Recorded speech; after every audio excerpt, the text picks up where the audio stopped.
It's after 12:30. We can begin on item 1 if you wanted, Roger. Okay, welcome to Design Review through Zoom. First time ever.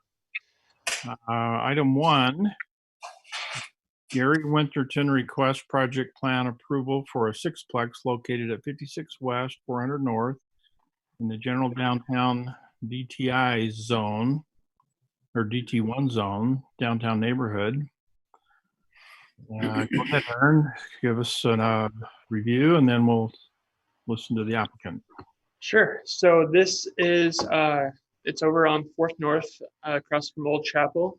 Currently, Mr. Winterton has a fourplex there. He plans to demolish that and build the sixplex. Let me bring up plans for that. Are you seeing that? Are you seeing the site plan? Yes. Okay. All right. So here's the site plan. Basically the same footprint, a little bit bigger footprint, but basically the same spot the fourplex is in, with us parking behind. You see the pedestrian access way through it'd be the east of the building there. He's got the ground units accessed, one on the north, one on the south. Then loading the next page.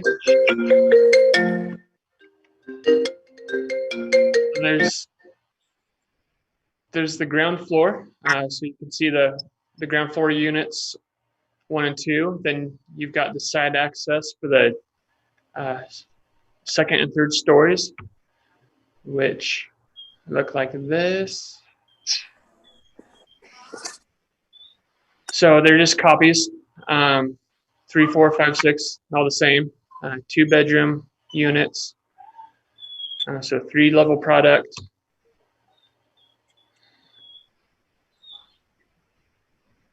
Trying to get to the elevations here for us.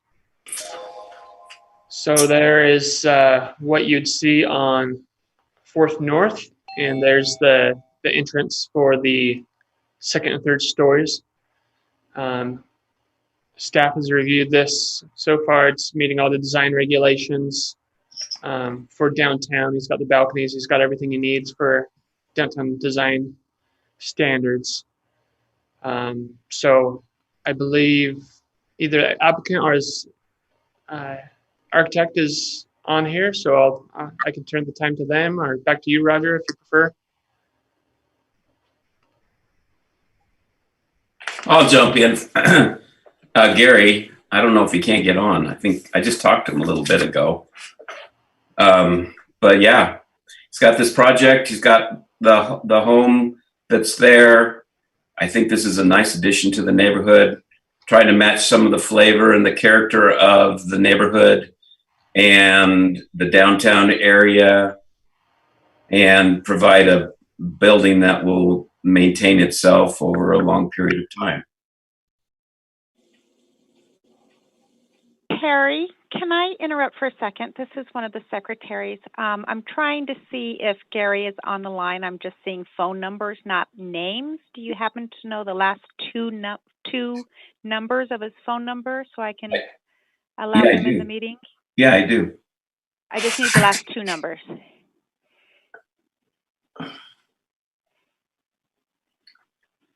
Let's see, 33. Oh, okay. Okay, I don't see him on. Okay.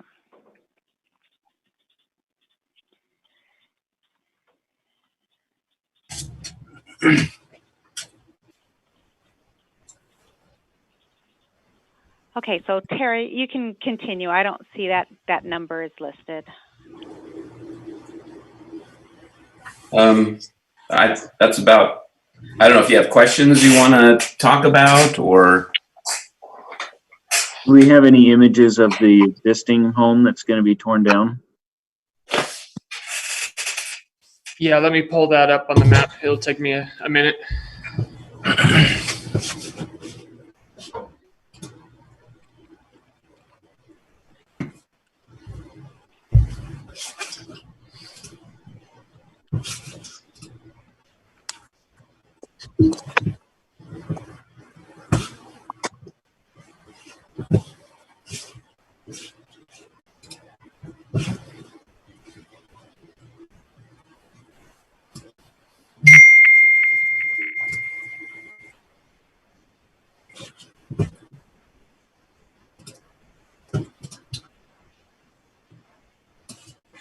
Gary's texting me. He's not having any luck connecting.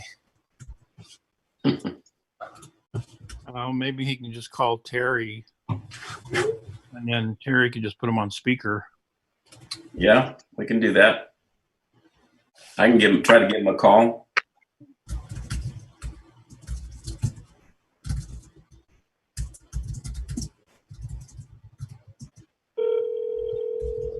Scott, do you see that home up there now? I do.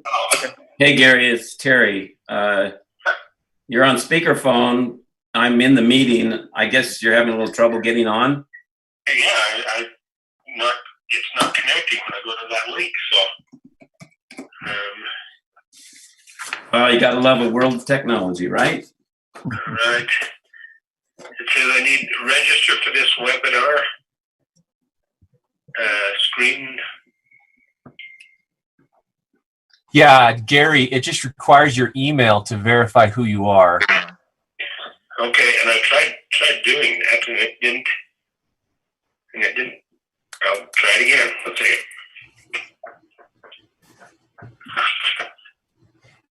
I guess it depends on which email they have for you to be verified as well.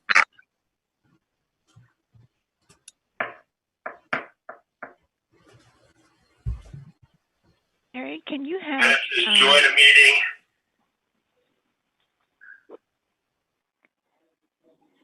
But it won't let me join it. Aaron, are you able to put those images side by side? ID number. Let me try. Perry, can you have him email me? Sure. nla@provo.org. Okay. Can you email? Is it NELA? Yeah. NLA. Oh, NLA@provo.org. NLA@provo.org. If you don't get on. And I've got a thing here that says host is not in meeting yet. Can you just email NLA@provo.org, Okay. and she'll help you work it out.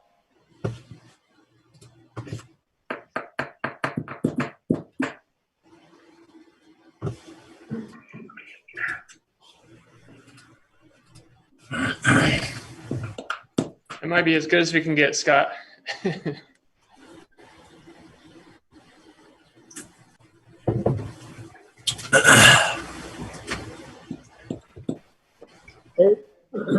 Aaron, Yeah.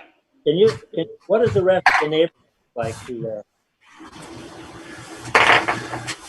You want to do like a little street view? Yeah, I mean, that would help. Okay. This property is right on the edge of the neighborhood. It turns into some office boxes right next to this. To the directly to the east is another apartment building, and to the west also. Across the street is the old chapel, and on the corner is yeah, there you go. There's Okay. an apartment building there,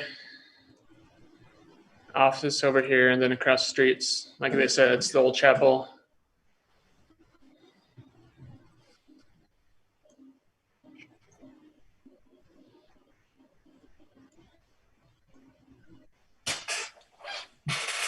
Okay.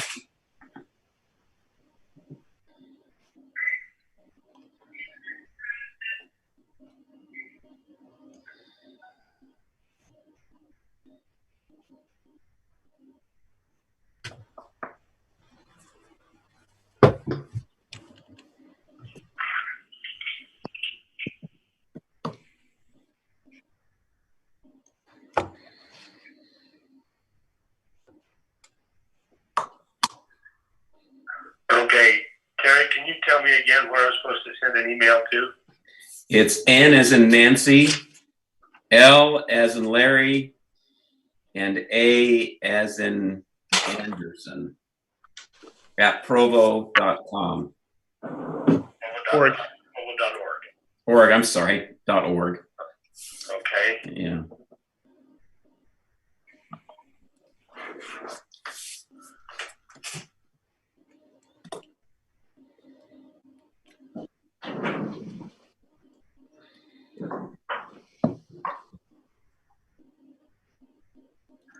Okay.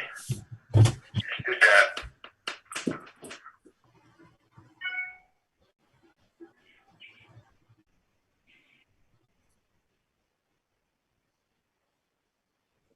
Aaron, could you move up to the upper elevation, which is the side elevation on that? Yes.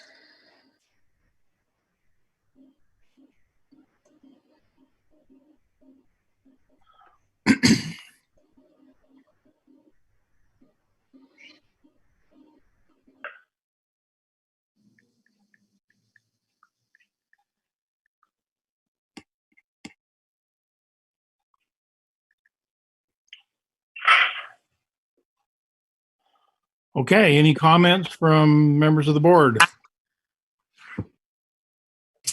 I'm curious about the materials. Is this a real brick, a veneer brick? I just see redness on my screen. It'll be a veneer brick, a split. It's real brick, but it's. Right. Okay. And then we'll be doing between those windows some sort of detail, herringbone or something that would be a traditional of a window stack and tower like this. So there'll be more detail between the windows in the brick patterns.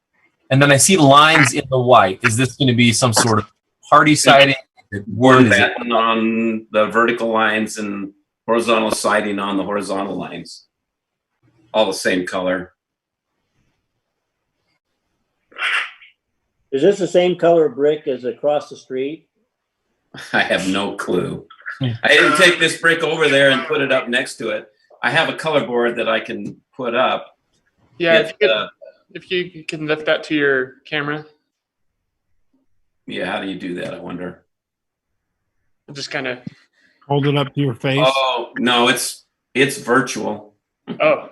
I didn't actually make a physical board when we knew we were having a physical meeting, so I made a virtual board. But can't I put up what I have on my screen somehow? Yeah, just hit the share screen, that green arrow at the bottom. Okay. You cannot share while the other participant is sharing. Okay. Here, I stopped my share, so try it now.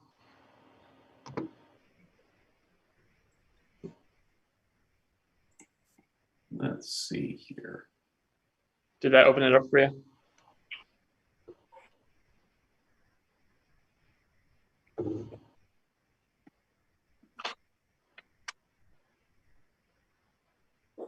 Are you seeing that?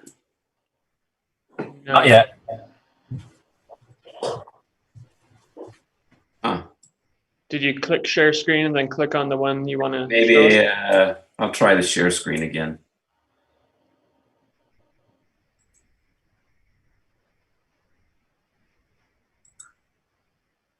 Oh, There's something.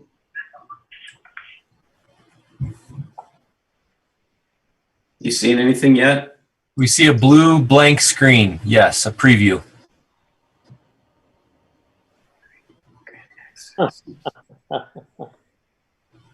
Yeah. I was in a meeting yesterday where this was simpler.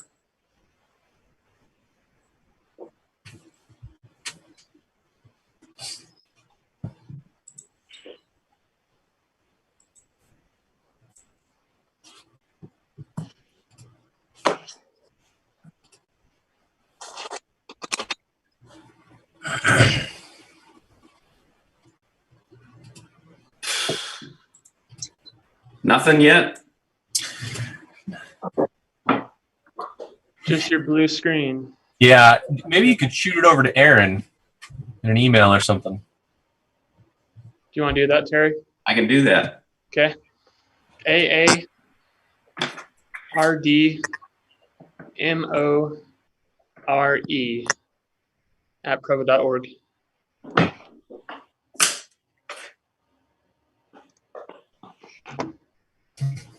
Okay, while he's doing that, any other comments on the elevations or the project?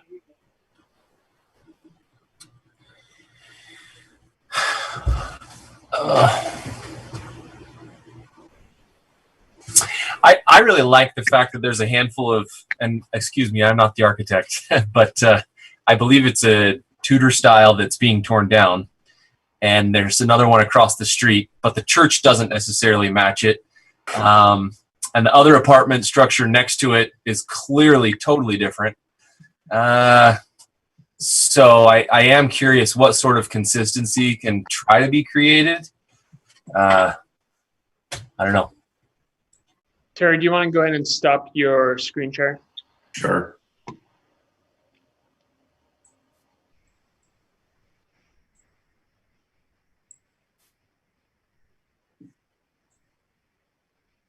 Do you guys have any thoughts about that comment?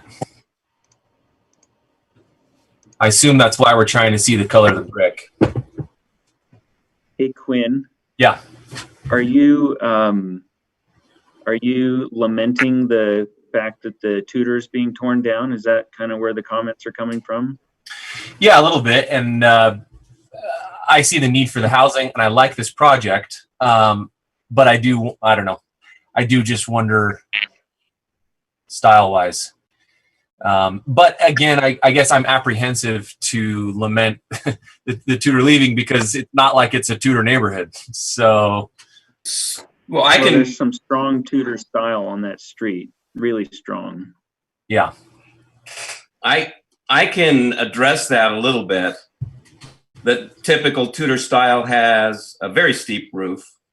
Yeah. This roof is very steep, but a Tudor style typically would be a much steeper roof, which was overwhelming that building. The other thing was I was trying to find materials and elements that would have longevity. When you start building details like Tudor details into a building, you end up with material changes and opportunities for failure. So there's a strong bias, I guess, there to say, I love the Tudor style. I was trying my best to get close enough that it would fit in with the neighborhood and still give him a building that would have a great deal of longevity.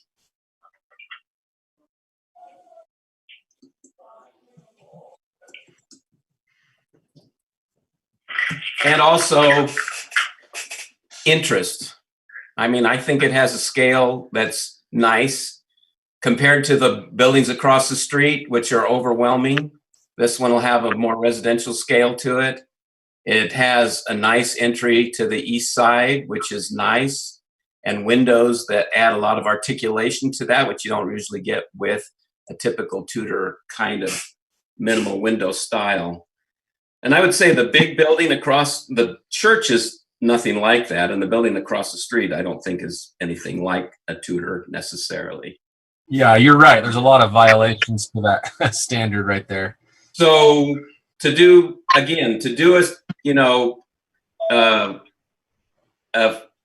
a board on stucco, which I don't even think you allow stucco, or brick and infill is an opportunity for failure, in my opinion.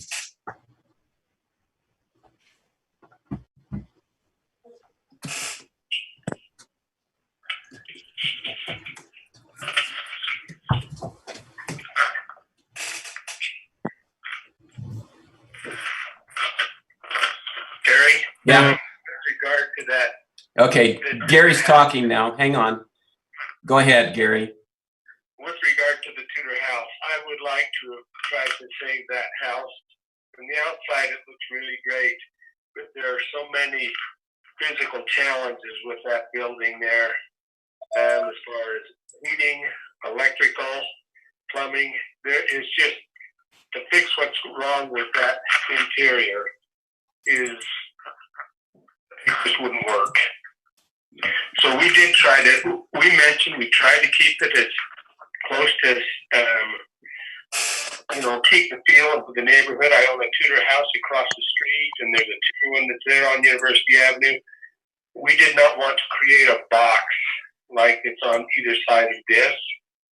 And I think it looks like almost more like a home than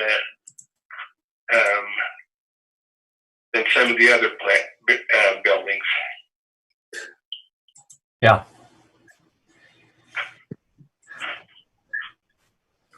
I sent the email. Yeah, I'm just waiting for it to come in.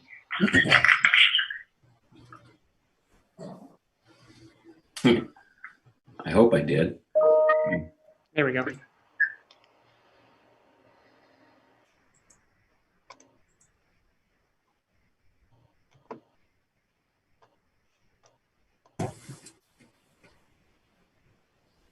There we go.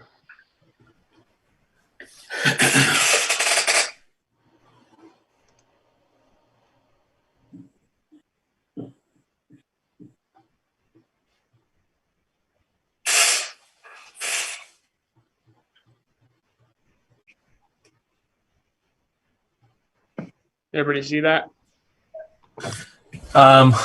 We just No. mock up still. Just the east side elevation. Okay.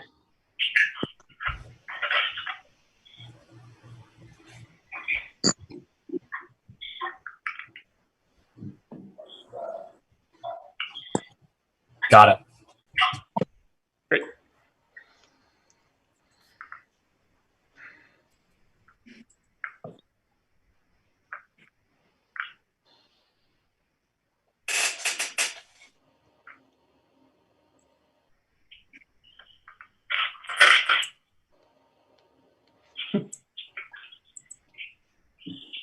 So I don't have any opposition to that tutor being removed, like Gary's comments about the condition of the home. I just was posing that question concerning what is the style of this new project, and do we feel that it's appropriate for that area is all.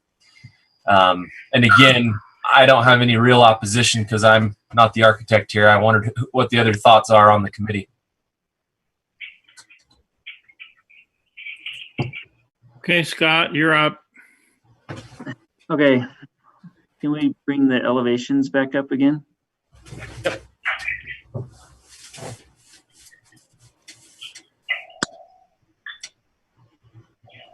There we go. Well, I think it looks like an apartment complex. And you've got a struggle with having to have the entrance face the street, but it's not really the entrance. It's an entrance to one of the units, but the real entrance is on the east side. The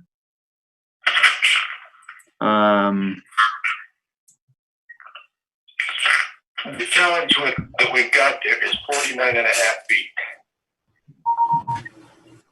And to make a true entrance to all 6 units enter from the front, it's just not, it doesn't seem feasible. So I'm just commenting on what it looks like on the outside, which is what virtually everybody who passes it will see. They won't see challenges of the lot width. They'll just see what's being presented. The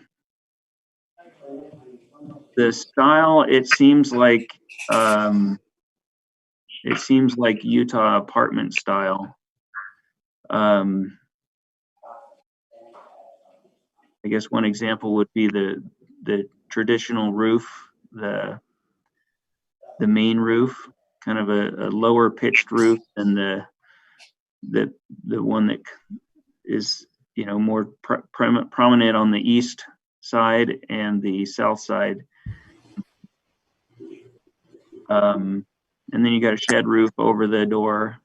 One of the things that was looked at in the design of the building directly across the street, which is the new chapel, was one of the things that Greg Soder was very concerned about was trying not to stack the units. And one of the reasons why he was against stacking units was because the old chapel was kind of like a hodgepodge of spaces that were converted into apartment. And so it was kind of inorganic. So it wasn't symmetrical or anything like that. And I'm seeing a lot of stacking with the exception of the entry door. And is there anything wrong with that? Well, I guess there's nothing in the ordinance that says. I mean, if we're going with something that looks kind of residential, a residence wouldn't have this much stacking in it. And I don't know, everybody on this board knows that I really, really struggle with apartment buildings because I live in a neighborhood that's full of them, of bad examples. And I'm on a quest to find great examples of apartment buildings. Now, this is better than probably 80% of the stuff that I've seen come through. So it does have some good merits to it. How would I fix it? That's a hard one. Terry's a talented designer and he understands everything that's going on, and he's got the elevations of brick at thank goodness it's not all one level. He's got the variations. He's got the mold windows. Those things are going to be fantastic for the spaces inside. Where he's got three windows molded together. And Terry, I wasn't clear on the detailing that you said would be present between the windows. You mean between the levels?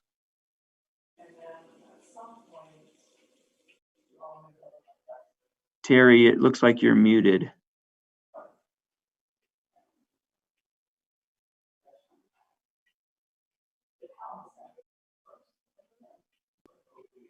I can hear you, Terry. You are muted by the host. Okay, does that work now? Yep, that works. So between the windows, on the front, the back, the south and north, and the east side, there'll be a change in the brick pattern to a herringbone, probably, more traditional of a Tudor style detail. Mm-hmm. So what do you think about on the south side elevation, the three different roof pitches? I should say the three different roof treatments. So you've got kind of a shallow, I don't know, 5, 6, and 12 pitch, and then looks like maybe a 10 and 12 pitch, and then a shed pitch. Yep, I like it. The reason why is because if I did some sort of drop, for example, from that space on the left, extended that roof on one side like you would see in a typical or some typical Tudor houses, it wipes out the windows and destroys the articulation of the windows in that space. I had it that way and I hated it. It was too much open blank space. And it's difficult not to stack this building. It's just, it would be so costly. So there's nothing I can do. I tried to make the window styles different in different places and different locations so that it did break it up some. But that's why that particular elevation looks like it does. And as I mentioned, if I were to make that top roof, it would be so high, so tall. We're at 42 feet now. We'd be huge amount of roof. What I like about the old buildings is how they didn't rely on roof trusses. That's nice. Yeah, I can't say I'm a fan of the look of it, and the reason why I'm being harsh on this is because you've got kind of a cool looking Tudor that's already there. You've got kind of the fabric of this neighborhood. Now you could argue that it's been disrupted, and it has, by other apartment buildings. And so I would just, I guess I'm concerned about disrupting the fabric of the neighborhood. Now, this building right here would be absolutely amazing if you were to put it out in some of on the edge of the growth boundary, right, where Vineyard is and parts of Orem, even Provo. But here we are in the downtown area, and I really care about the downtown area, and I will always have a problem with the housing unless they treated it in a, some other way. So some of the things that I find concerning are the 3 different roof pitches. The the lack of a historic style. Terry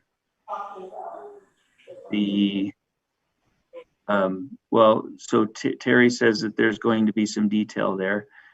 I believe him. I've seen his detail work and it looks great. I just don't see it, and I'd like to see it before I sign off on it.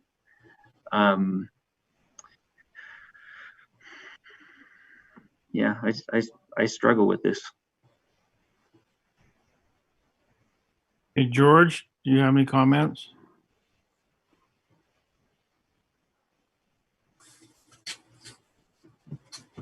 While George is thinking, I've got one more thing, and that's the, I guess George is muted.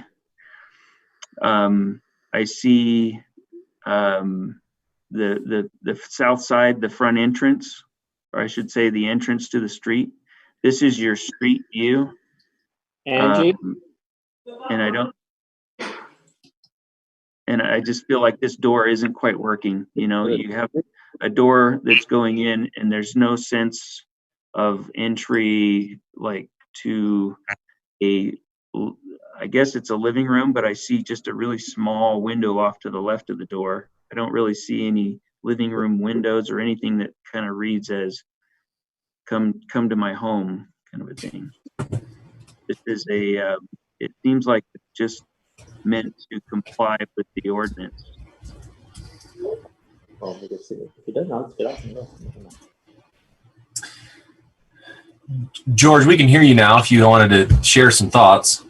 Okay, well, I had a couple of thoughts. One is I like that old Tudor. Obviously, I like that style, but I like the brick color on it better than this one. And that color board, maybe closer to the old brick style.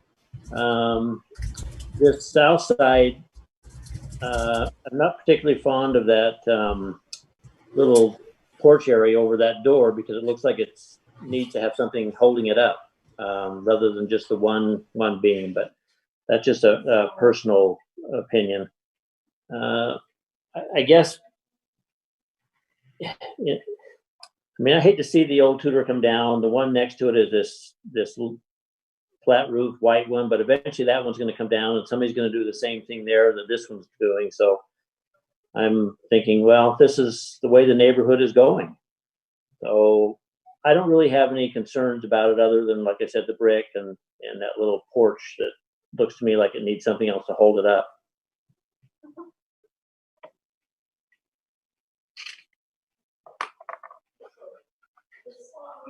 Okay, let me.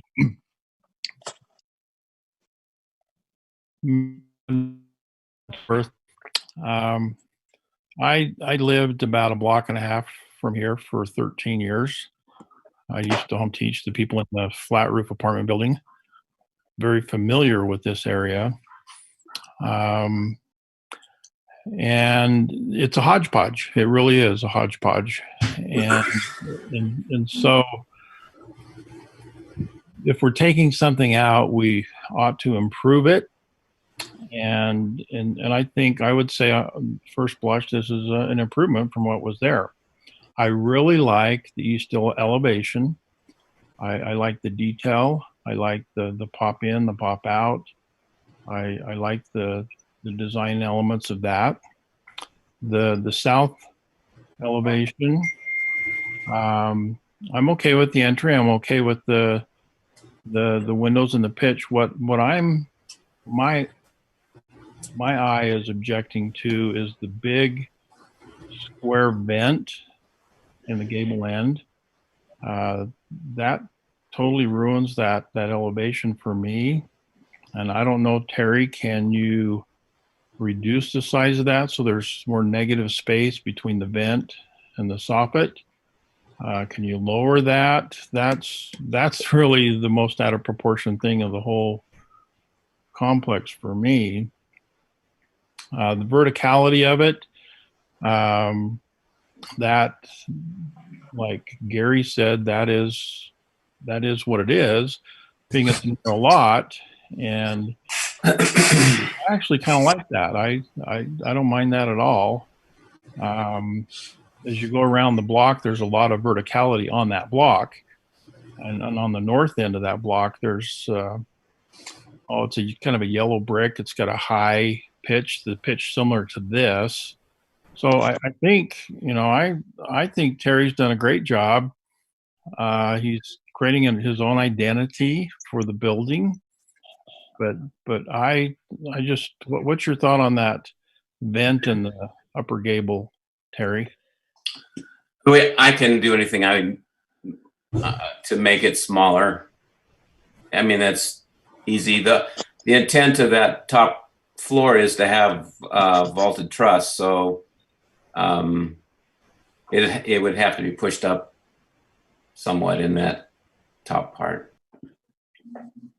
So that is for your attic ventilation or for your mechanical system, or what is the attic? That's attic ventilation. So just trying to get ventilation.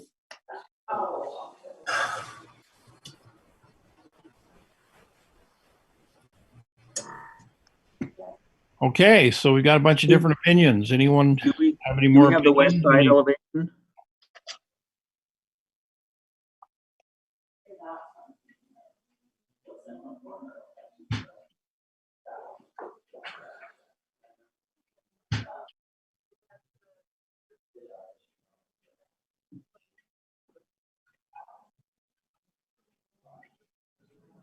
Is that a window up in the north side gable?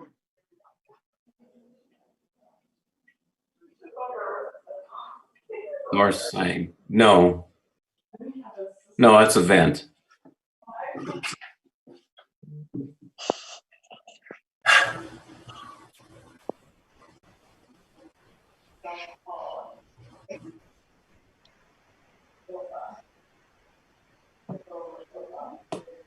This is turning out to be kind of hard. And you can't point and... Uh-oh. Well, Aaron can share the cursor with you. He can give you control of the cursor. You want to move? I can't see it at all now. Oh. All I can see is you, and I can't make it bigger. I've done something to goof up the system, and so I no longer have access to that. Try hitting the escape button on your computer, if that minimizes the screen. Nope. It just gets rid of it. So you're no longer there at all.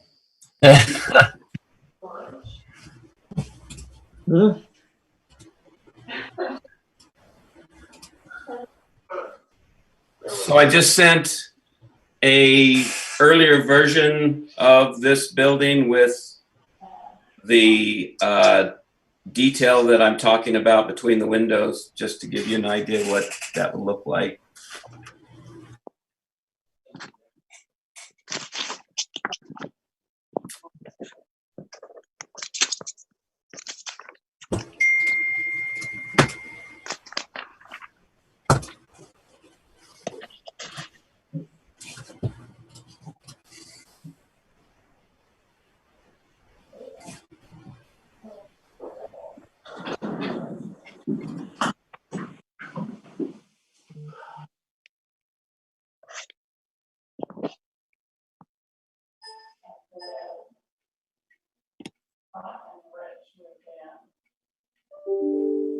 Gary, are you still there? I am, yes.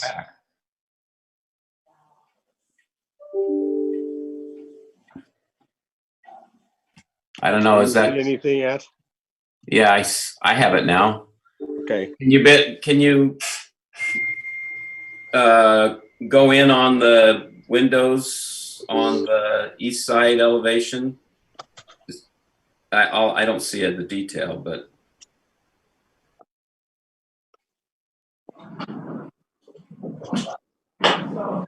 on the south side, that gives you an idea of attempt at trying to fiddle with that Tudor. Just looked awful.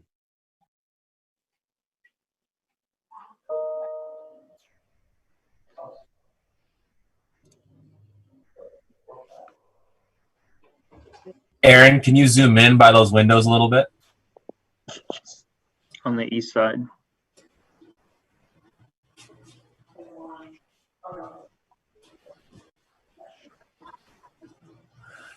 Aaron, can you hear us? Yeah, I'm zoomed in. Are you not seeing that? Oh, no, we No. don't see anything.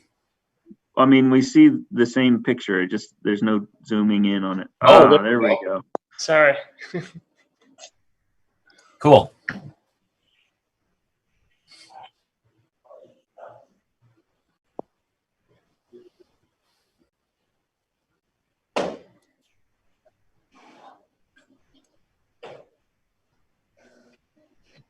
That's a very traditional Tudor style detail.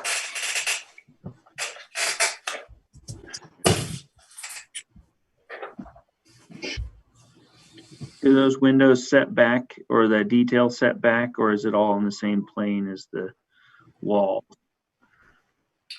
It would probably have a border around it. It would be in the same. Typically, it would be in the same plane. Yeah.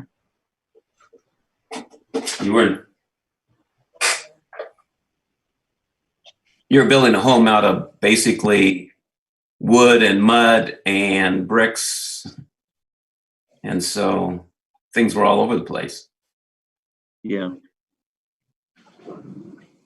But I mean, there would not be an issue with doing a change within of an inch or two so that you get a shadow line.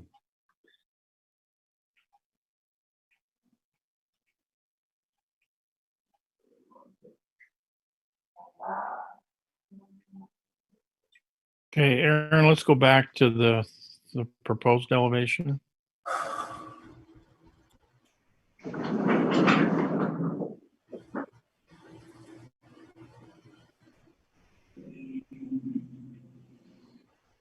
Hold on. You got it? Yep. Okay. Want me to go back up to the east side one? Yeah.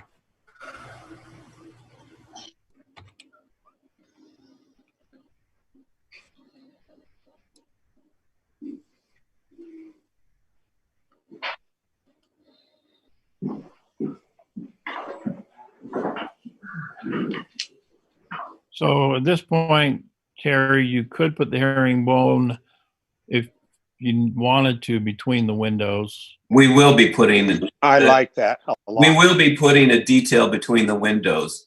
If Okay. it's herringbone or some other kind of traditional detail on Tudor Stack home, bond or stack bond or quarter bond or some yeah. it would be Yes, it was just, with trying to get everything ready, and the way the programs work, it's difficult to do that kind of a change in detail. But yes, there will be a detail between those windows, and also on the front and the rear elevation in the section.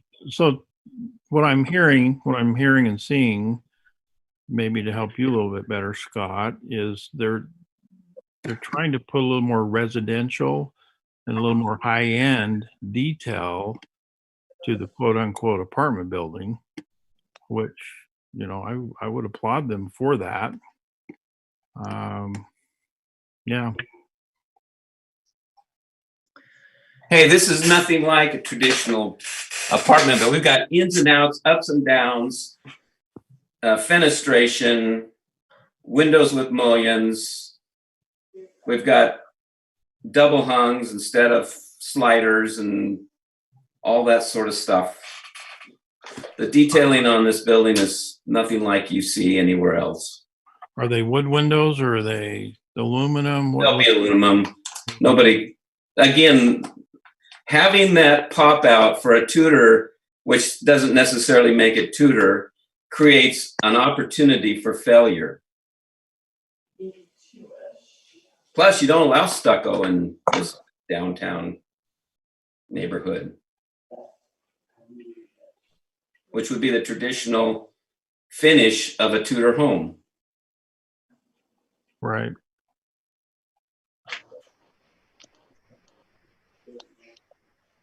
They don't allow stucco there. Nope. Is that right? Is that right, Aaron? That's correct. It's not allowed major material. Nope. What about a minor material? It can be used as a minor material around windows and such. Oh, no. What about on upper floors instead of the board and batten? No. What about in the upper attic? Put a little Tudor pattern up in that upper attic out of ephes, 100% ephes. I did a project once where we had the ephes and the batten. It looked like the wood Tudor, but it was all ephes. We just put a different color of ephes to mimic that. And that came off pretty good, and it's been 15 years, holding up just fine. Well, the project that's across the street south from the rec center, which is kind of a half Tudor look, Right. that was stucco. Right. There's been revisions to the downtown design standards since then. How do you go about making an exception? I'm not saying we want to, but it sounds like a crappy situation here. Yeah. Aaron, is there an option? Not really, other than amending the design standards. Can you help me understand why the stucco was removed? Was it, well, I guess I can surmise. Yeah. Yeah, the ephes that we were seeing on a lot of these buildings was not quality. It did not hold up over time. Huh. I emailed a link. I sent a link in the chat to you guys, and I emailed it to Aaron. There's a project that was a Tudor home that got wrapped on University Avenue in 841 North, and it got wrapped with apartments, and they just mimicked the Tudor style. And I don't know. I don't know the thing. Maybe it's $1 bazillion. I have no idea, but it looks awesome. Maybe it's just unrealistic, but yeah. I believe that the Tudor home was original. It was redone, and then they added the apartments. I don't know. Does anyone have any context here? Yeah, that's exactly what happened. The house on the left was the original, and they added on to the north or to the right. Right. And yeah, and that gable end, they put the probably, I don't know if it's a actual wood and stucco or if it's a stucco and stucco. Yeah, and Aaron, I don't know if you're at the link. Yeah, you are. You could if you step north a little bit, you get a better view of the addition. Past that tree.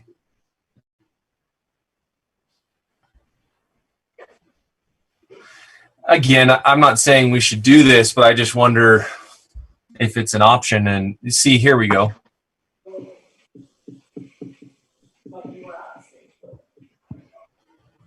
I would not call that a successful Tudor.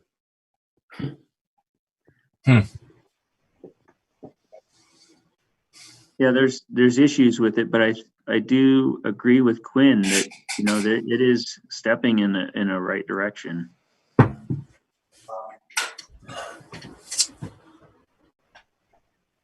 But it sounds like this cannot be done with our current stucco problem. Or, Aaron, is the stucco just in the gable end small enough that would fit the ordinance? It's hard to say. I believe the newest revision says Stucco can be minor up to 20% of the facade. So looking at it, maybe.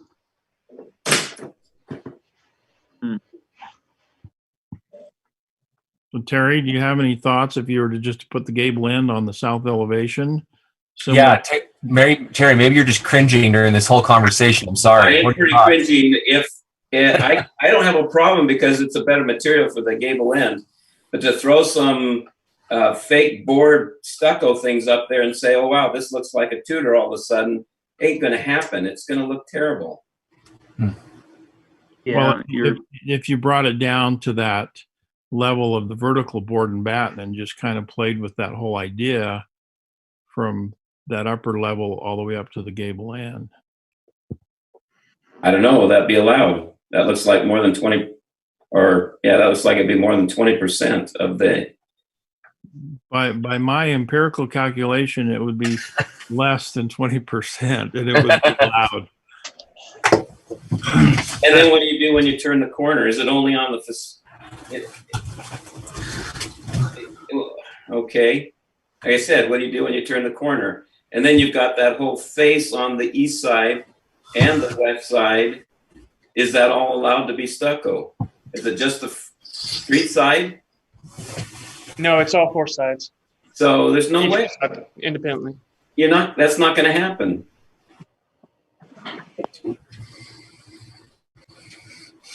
I've been around this a few times, this building, more than I'd like to say.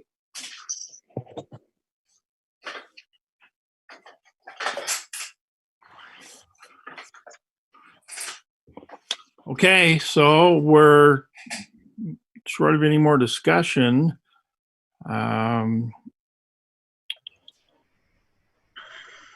Personally, I'm fine with everything with the exception of the big vent up in the upper gable.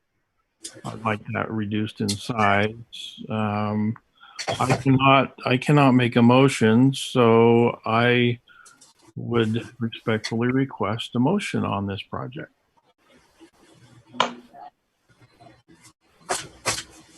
You're not going to like my motion. Okay, now that leaves George or Quinn. Well, I'm largely deferring to you guys. My gut is it looks nice, but it's sad to see this in this area.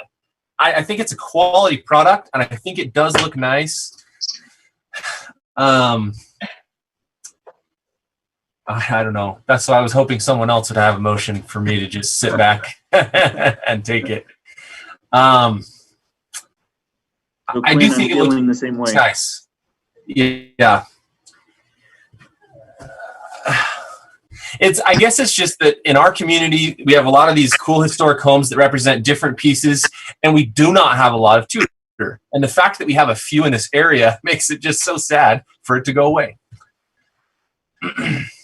Yeah. I mean, there's some fantastic examples just across the street. Yeah. And I'm doing anything I can to save that one across the street. What example? Yeah, Gary, and I understand that. I understand that it's to the point, and that's totally reasonable. It just makes me a little more critical, I guess, of this project. And I understand. I hate to see it go too. As I drive by it, it looks great, and I've tried to keep it up as much as I could from the outside. But it's going to, I'm going to have one way. It's got to go. I can't have a vacant house. And I can't put the money into it. It doesn't make sense. Yeah. So I've got to do something. And I agree with the fact that, as far as what the neighborhood actually is, you look at what's to the east and to the west, I think this has a lot more character than what the other ones are and the older houses. I think Terry's done an excellent job, actually. Yeah. With what he has to work with. This is a difficult piece because it does become a fill-in with 49 and a half feet.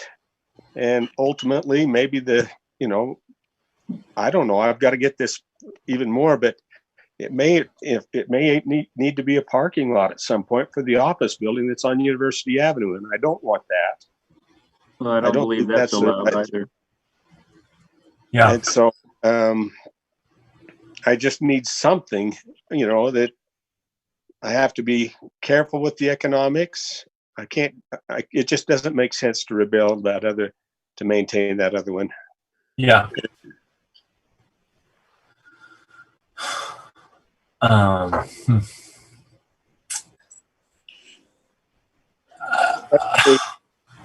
I welcome your. What would you do? What would you do? No stucco. What can you do to make this something else?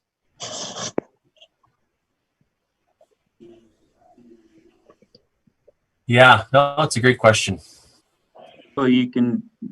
Quinn's cued in on it. Kind of the feeling of loss because of that pretty cool Tudor house that this would replace.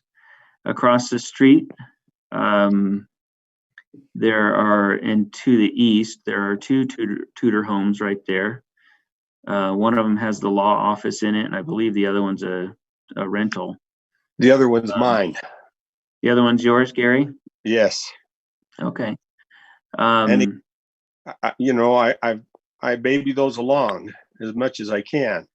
That one has the old boiler system, and the roof and the rooms are only 8-foot ceilings, and it becomes a real challenge to, once that boiler system goes out, what do you do? Yeah. Well, Gary, I'm currently remodeling a 1913 home across the street from me, and it's completely gutted, and I took all of the furnace and everything out of it, and I'm going to be updating it. And a family is going to be moving in there with 3 kids, and they plan on being there for about 10 years. And I understand that. I understand that is a possibility, and you won't get. I mean, the amount that you'll be getting for that house with 3 kids. I love Provo, but on the other hand, I also love my family, and it's important that I do what's right, what's feasible. Okay. Yeah. I only share that because I have personal experience there in remodeling stuff, and I know it can be done. So do I in this house, but it wasn't responsible. I spent too much money because I was emotionally connected. Yeah. And maybe, Quinn, I think that's a really good point that you bring up. We are emotionally connected to Provo and emotionally connected to this neighborhood and emotionally connected to some of these styles that kind of have a nostalgia to them. And I don't really feel an emotional connection to this. Yeah.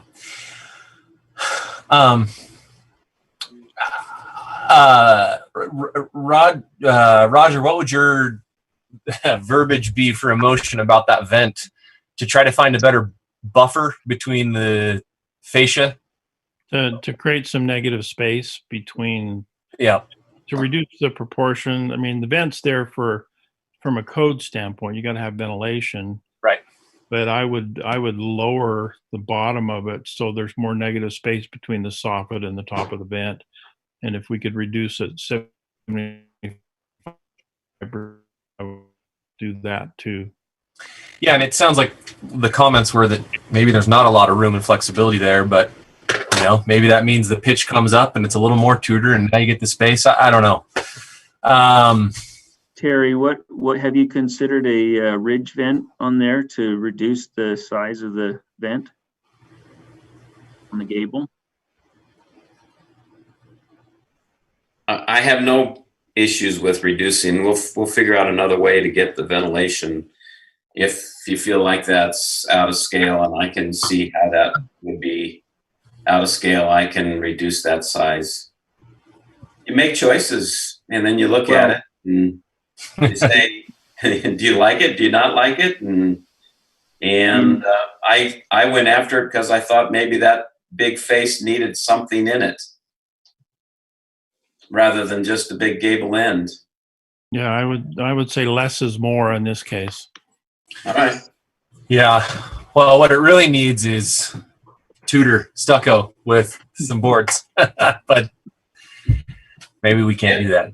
Yeah, go after it. I still have I have a little bit of a trouble with, fakey stucco stuff too, and that kind of goes against my sensibilities. But yeah. Well, the board and batten is fake, and the brick is fake too. Oh, sure. What is it about the fakey stucco stuff that? And I think I know what you're talking about, but I'd like to hear you articulate it. I would like if you went to do the traditional Tudor, wattle and beam kind of thing, Mhm. that the stucco that you painted or put in that was a different color had a different texture.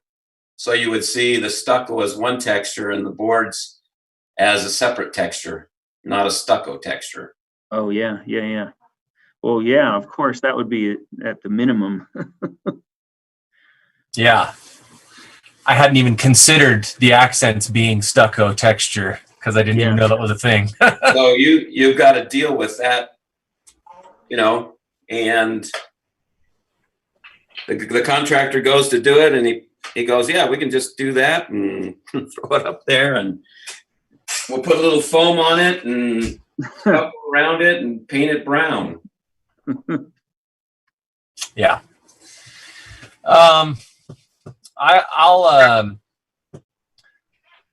I'll make a motion to approve with, and I will say with a requirement that there is some brick accent work between the windows, like we discussed. Since we don't see that here, I don't want it to just be a suggestion. I think it'd be great if there is an accent design between the windows with the brickwork, and a suggestion that you reconfigure and tweak the vent and the spacing between that and the ridge line there.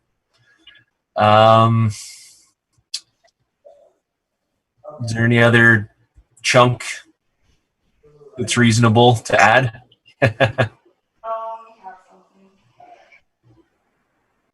I think that covers.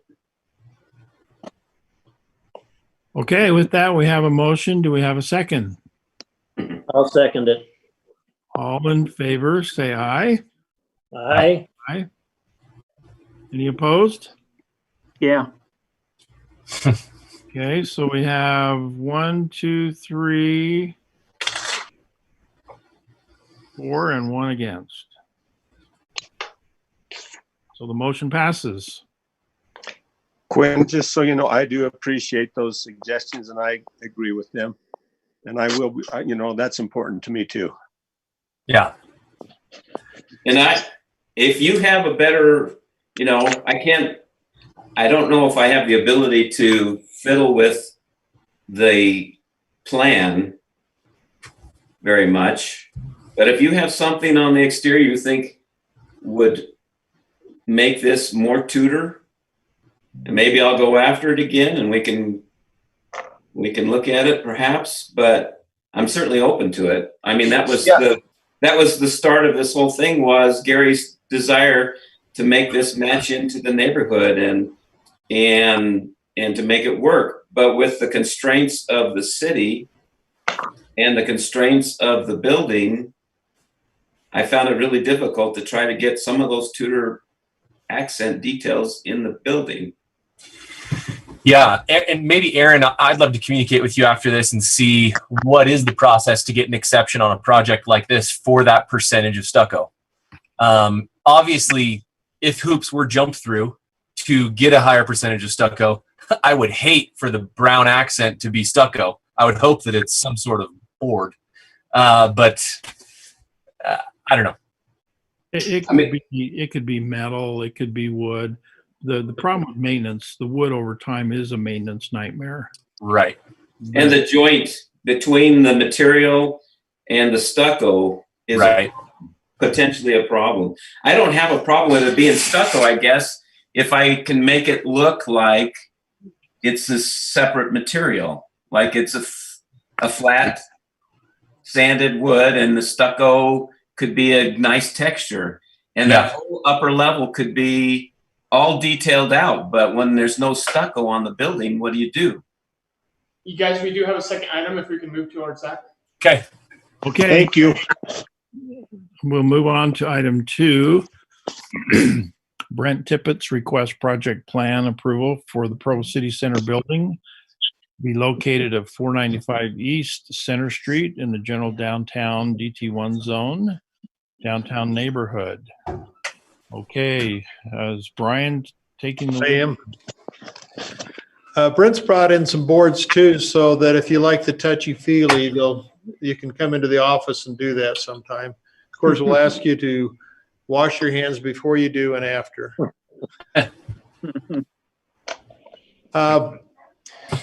You all know where this is, don't you? Yeah. Okay, on the City Hall block and where Rocky Mountain and the tire store were. I'll let Brent just go ahead, and I know we've got a kind of range. He's sitting on my right over here, and we've got the stuff we'll put out, but if you hear Brent speak. Everything that's on the board is in the presentation. Oh, okay. Show it, and if anybody wants to physically see it, they can by coming into the office. So You could just page, hopefully that'll you can work. just page down. Go ahead and run us through those. All right. Well, so as you know, the project is Hang on. Can he get closer to a microphone? yes. So this is the proposed new Provo City Hall, which encompasses the public safety building as well as the city offices. The project is 5 stories in height above grade. It has an underground parking / ancillary space for the public safety functionality that will be below grade as well. As you can see, the view that you're currently at is at the intersection of 500 West and Center Street. And I'll just kind of walk you through a couple of, hopefully. Just page down. Well, if you hit the page down button. I don't think we're on the right. Yeah, there, now we should go. So the site, and maybe you can move the cursor to go along with my pointer here, but so 500 West is along the left-hand side with Center Street along the top of the screen that you see. There is a public plaza that you saw in the previous image. We'll show some other images here so you can get an idea for it. The footprint of the building is what you see in white here. The Covey Center stays in place and intact and became a major design restraint that we had to work with, given the fact not only the placement of the building, but the accesses that it needed to maintain.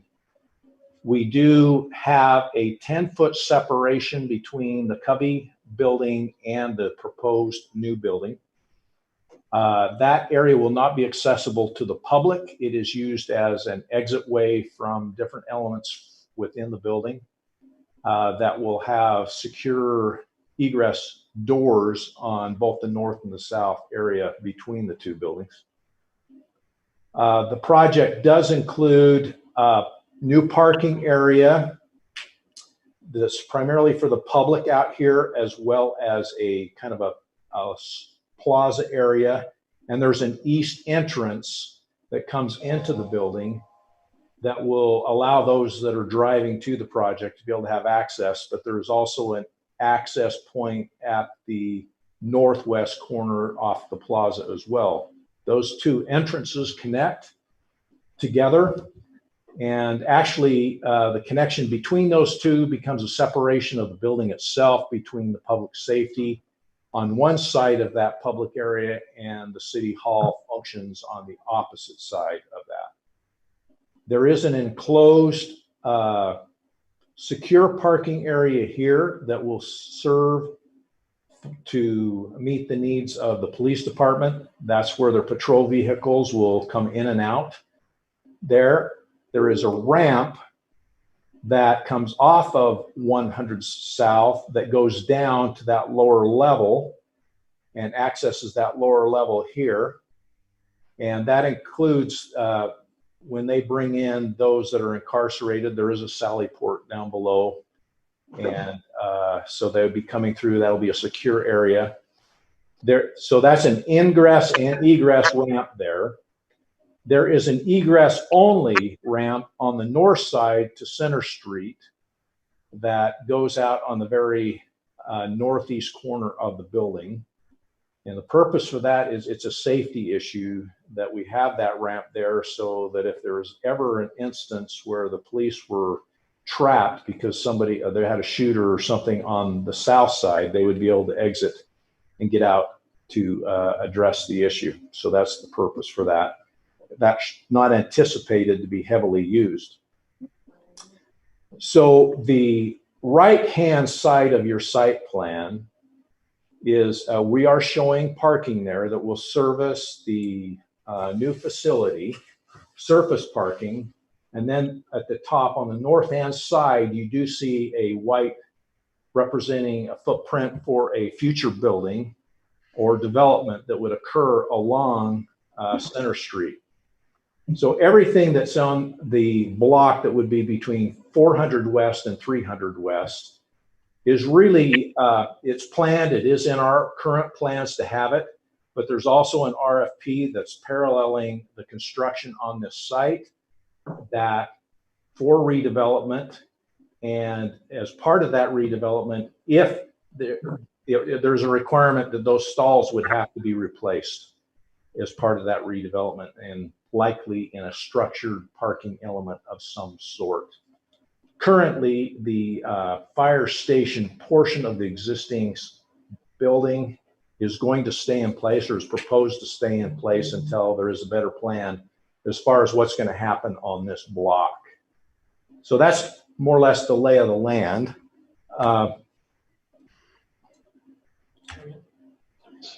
So again, just I'll walk you through a couple of images and then we'll have a chance we can come back and address any questions that you've got.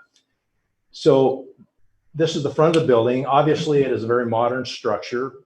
The mantra for the facility is Provo and looking forward and to the future. And so thus it is a modern. We have elevated the building up off of Center Street slightly with a plinth in that plaza area. We do anticipate an artwork piece that is represented by the Provo text that would be there on that plaza. We want this to be a gateway entrance into the city coming in from I-15 on Center Street and coming in, making it. You can see the Covey Center behind.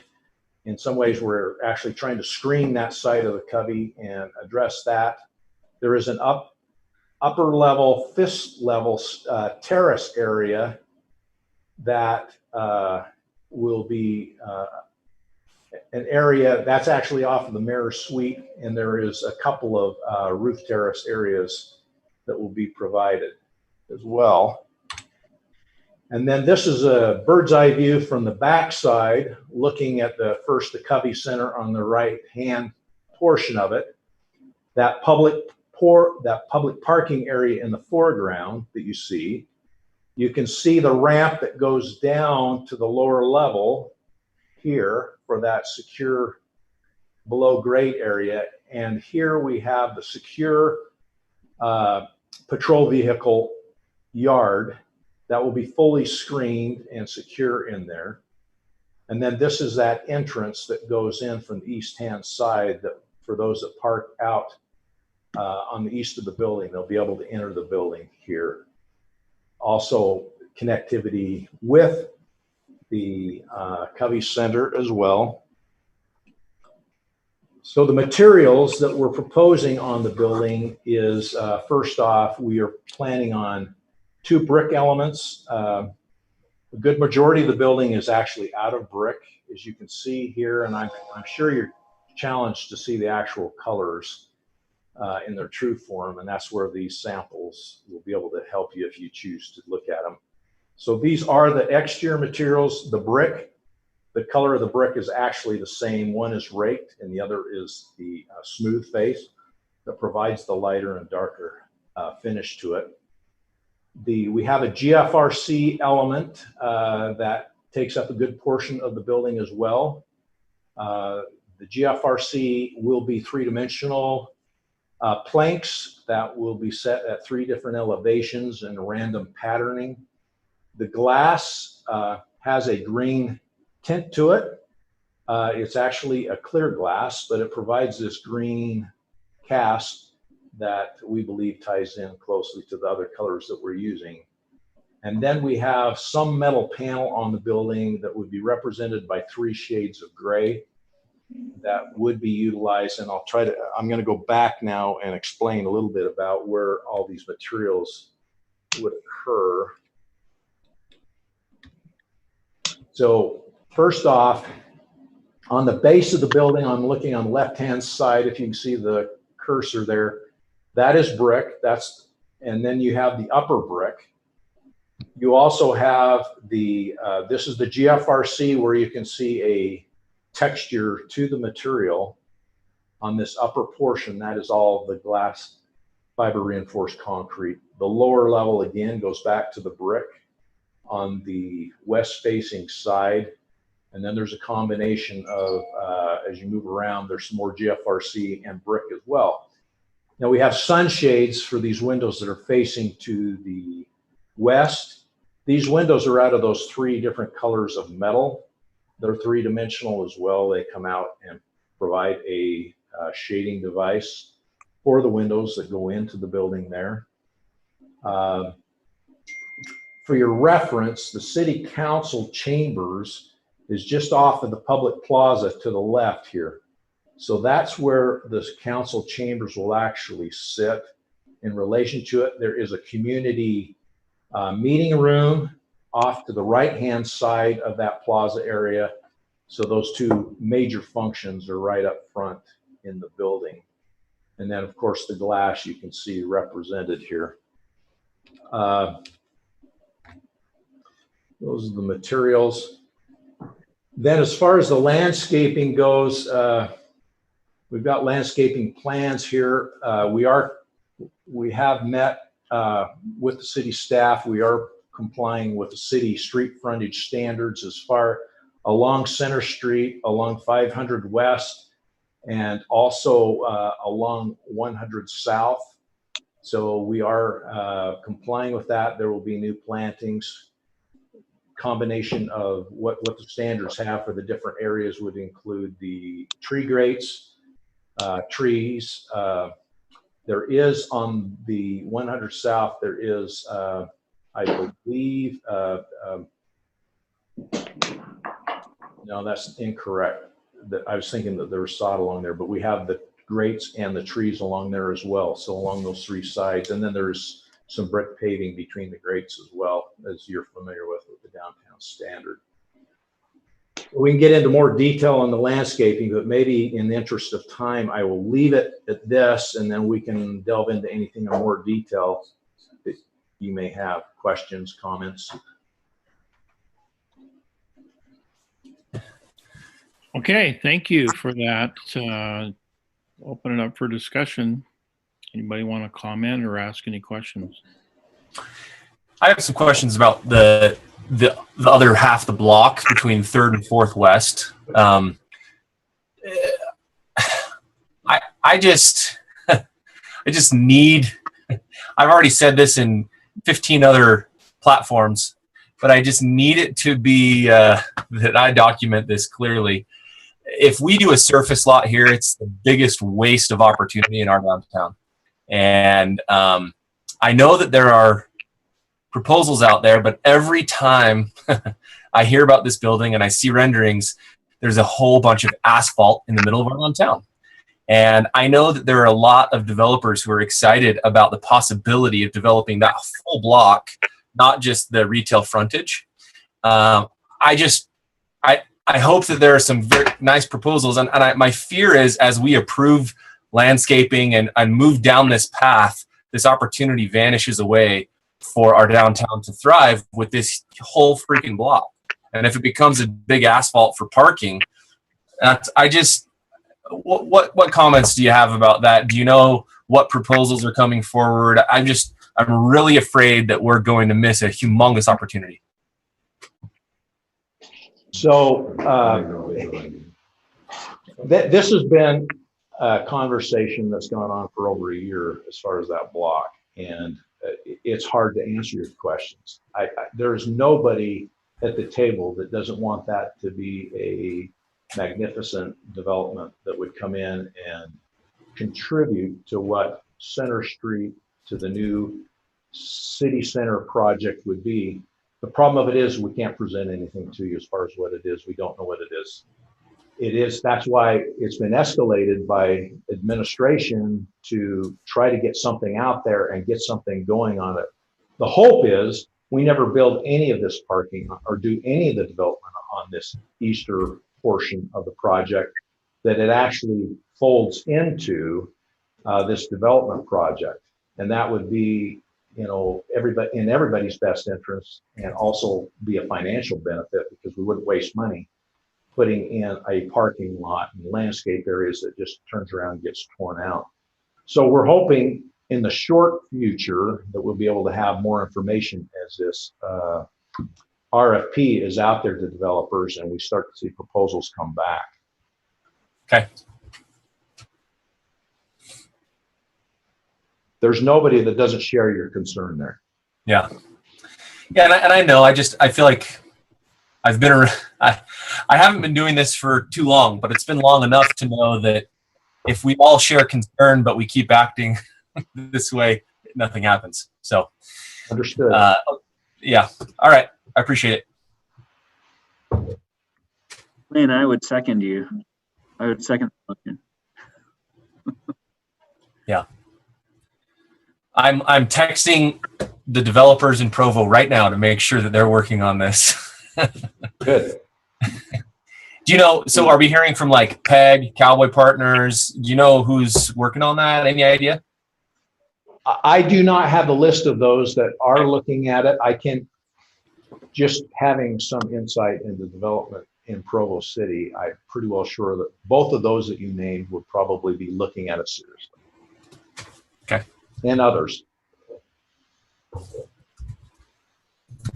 I have a couple questions. That building, proposed building to the north of the parking lot,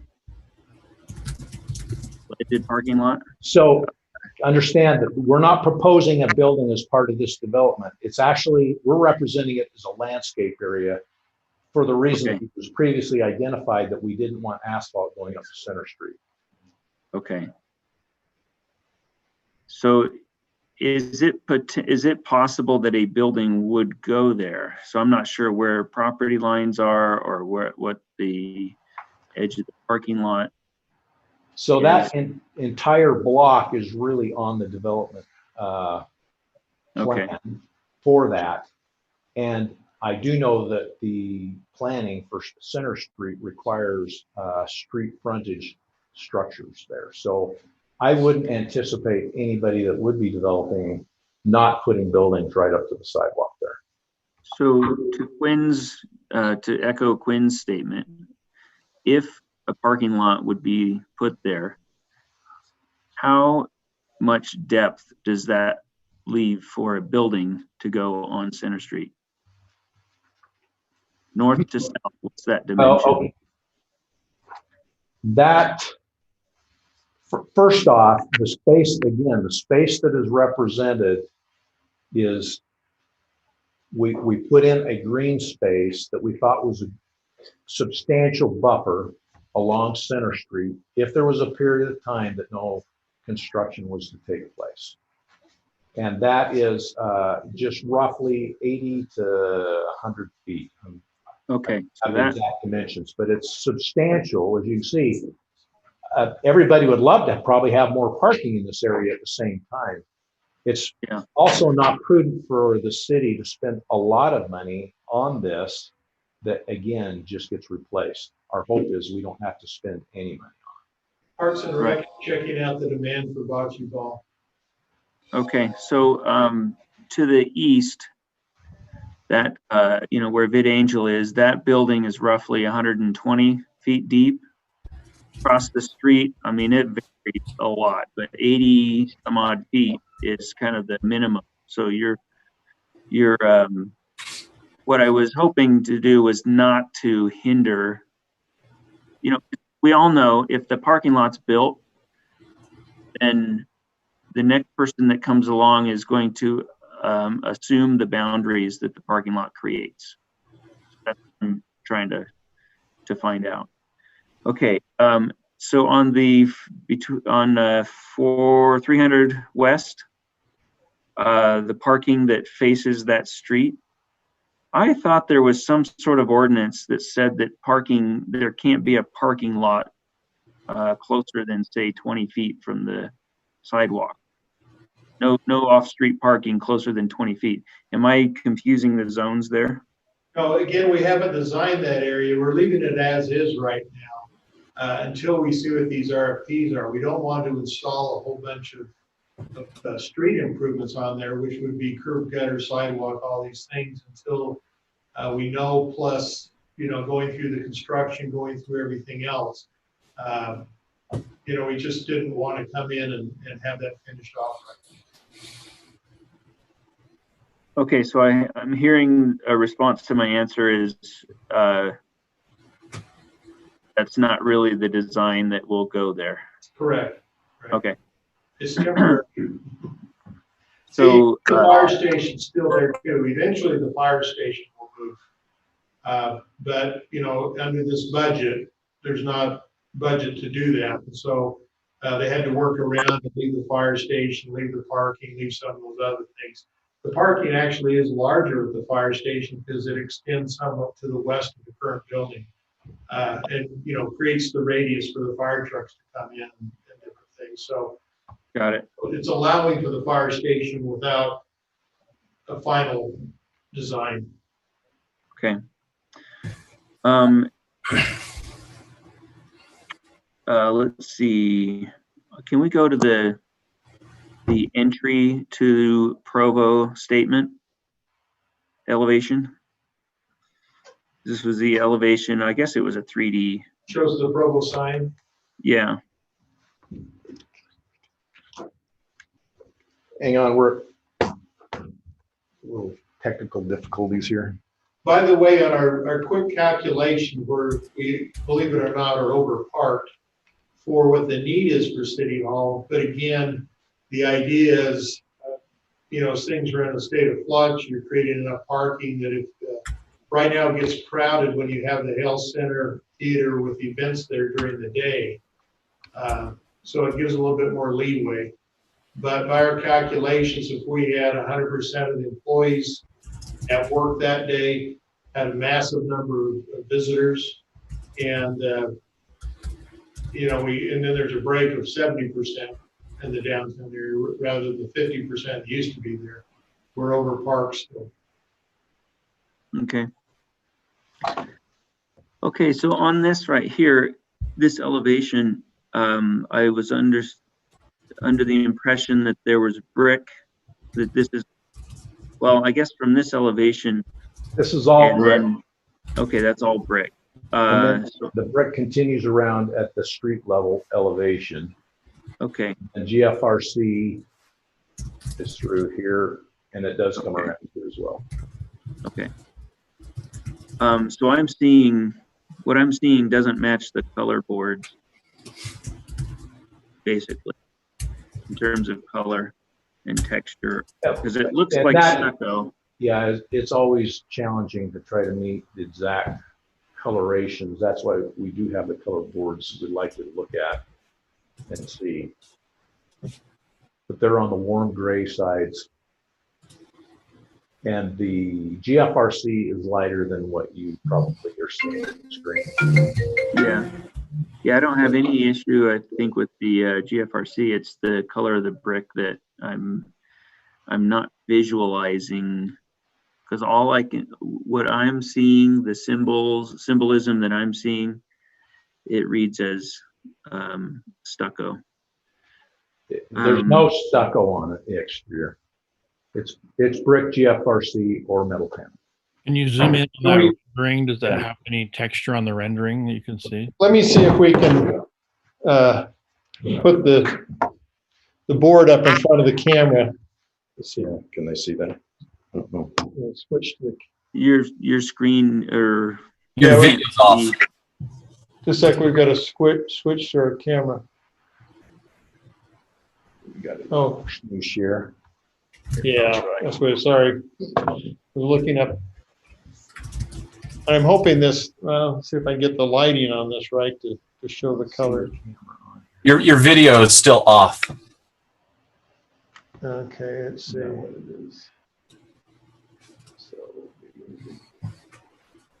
So are we looking? Oh, there we go. There we go. Yeah. That See it it now? Yeah. How can we make that big? Or Take over the you want it screen closer? share. Eliminate the screen share. Yeah. There Oh, you go. eliminate the screen share.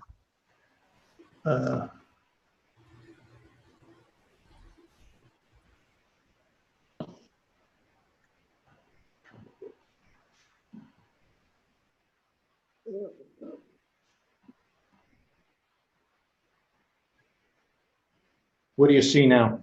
Oh, there we go. We see big brick. Let's see. Grab that other board. There you have the contrast. If you can see enough color off of that, and then the contrast here.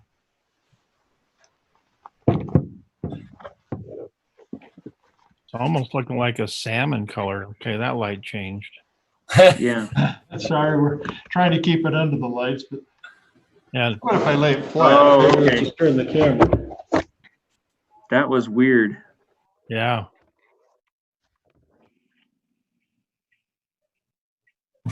So viewers, we can pin that video so it stays on our big screen, just so you know. If you click it, hit it, it stays big. I think that the spot that looks like stucco is that brushed brick in the mock.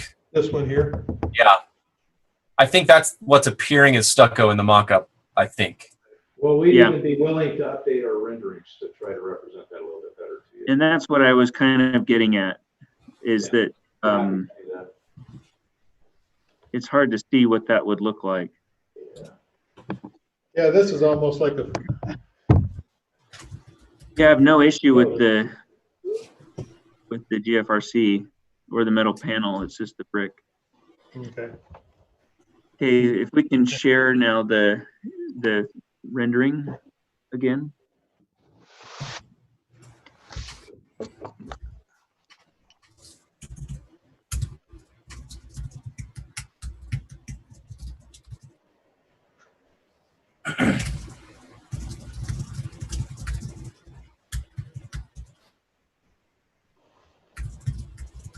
There we go. Okay, now are we doing any sort of signage on the building that indicates Great City question. Hall or anything? There's got to be money in it. To answer your question, yes, there is. Okay. There is, we anticipate actually having a little planter right here, wall, and we would have some signage there as well as over on this side. We are minimizing, we literally anticipate having the Provo sign similar to what we have here. There's actually a citywide plan to incorporate similar things through city-owned facilities throughout, such as the library, the rec center, that would incorporate this along with, like at the rec center, it would say Provo Strong. At the library, it would say Provo Smart at a smaller scale. But this would indicate it would have something. And the idea is it becomes more of an Instagram kind of an opportunity to say I'm visiting Provo today. Yeah. And I get the chance to have my picture taken there. But depending on the economy, we may be open to selling naming rights. Yeah. So what about like on the building, any graphic on the building itself? No, other than this is an entrance, basically an after-hours entrance into the police department, and we might have some signage right there, but beyond that, no, other than the building address. Okay. We're minimizing that. Okay. Are you doing a large building address or anything on there? Yes, there will be a building address. We're anticipating that it would be on the glass. It'll probably be vinyl or etched, and it would be on the glass.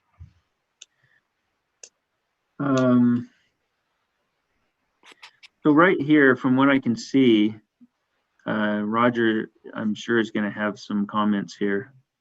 From what I can see, it seems pretty monochromatic. And I might not be using the right term, but seeing a lot of beiges and some varying shades of gray. Pretty much the only color that I see, because I kind of, when I look at beiges, I don't really think of a color. It becomes, you know, something else, a background, right? Your eye just kind of doesn't recognize it. So the only color I'm really seeing is glass. Have we thought about color for this building, or at least accents? Well, as you can fully appreciate, color is a sensitive thing over time as it ages and what it does. So yes, the building is, call it monochromatic or subtle in its approach. The glass becomes the color on the building, and we have not introduced any additional color into it beyond what would be in the landscape and so forth. What is your reasoning for that? For avoiding color?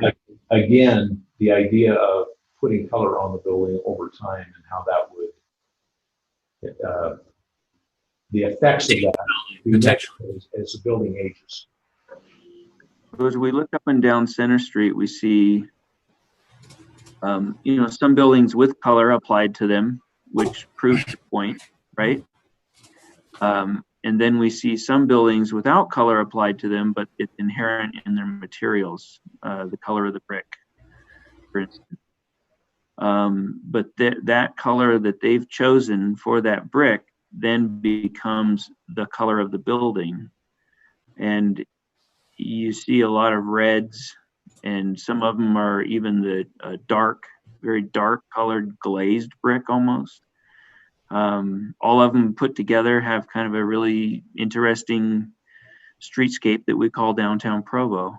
I'm just wondering, how does this add to that streetscape or add to that tradition of our downtown Provo? And I'm not speaking to the historic or to the style of the building, the modern style. I'm just talking about the color scape. Well, again, I think that you find that this is at the gateway as you enter that town, and I think that it does provide kind of a very nice presence entrance for the city. I don't think it distracts from Center Street. I think it is an enhancement to what has been in this location in the past, and it does become, with the park across the street, it's not likely that that parkway will go away. It becomes that major entry point. As far as color, I guess that, you know, that's just a difference of opinion as far as how much color you would want to apply to here.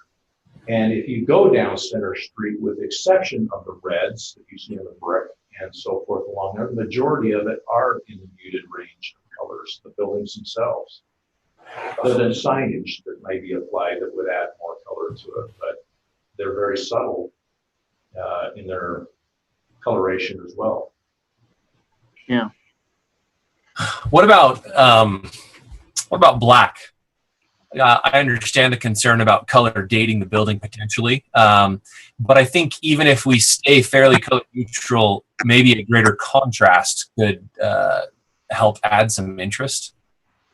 Well, that's where I'd encourage, and I'm sorry that conditions don't allow us to be together in a room so you could actually see these samples, because as we were trying to point out with the camera, I think you're going to find a lot more separation of colors than what you're seeing here in the rendering. So that's disadvantage I think we have to work with, is trying to do video of colors never works. That's why we always require physical color samples versus trying to even look at a catalog that may have paint chips on them. That doesn't adequately represent color.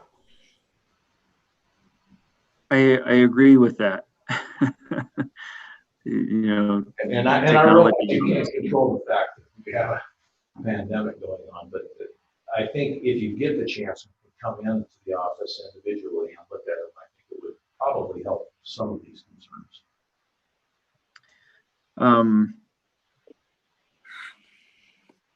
Okay, there's one other item. Could we look at the next image down on the side, on the left side? It looks like you've highlighted CV, but I can't see what the next image down is. Yep, that one. Okay. Right there at the Sally Port, place yourself on the sidewalk headed west. And as you're walking along, I appreciate the masking of the parking lot there. But at the same time, I'm wondering, this seems like a dead sidewalk to me right there. Have you considered anything there that would either be more of inviting or at least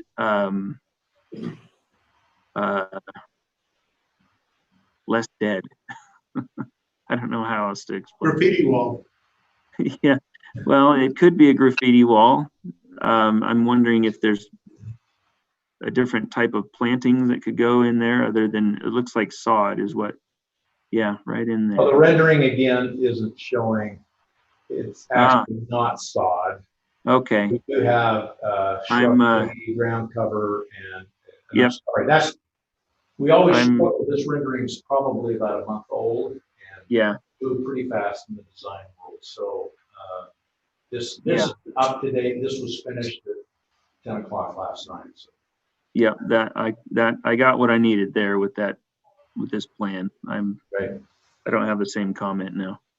Well, actually, I mean, not actually. Now that you've shown this, describe to me, is this a wall that's going? I'm looking at the space between the entrances to that side, or to the that area right there.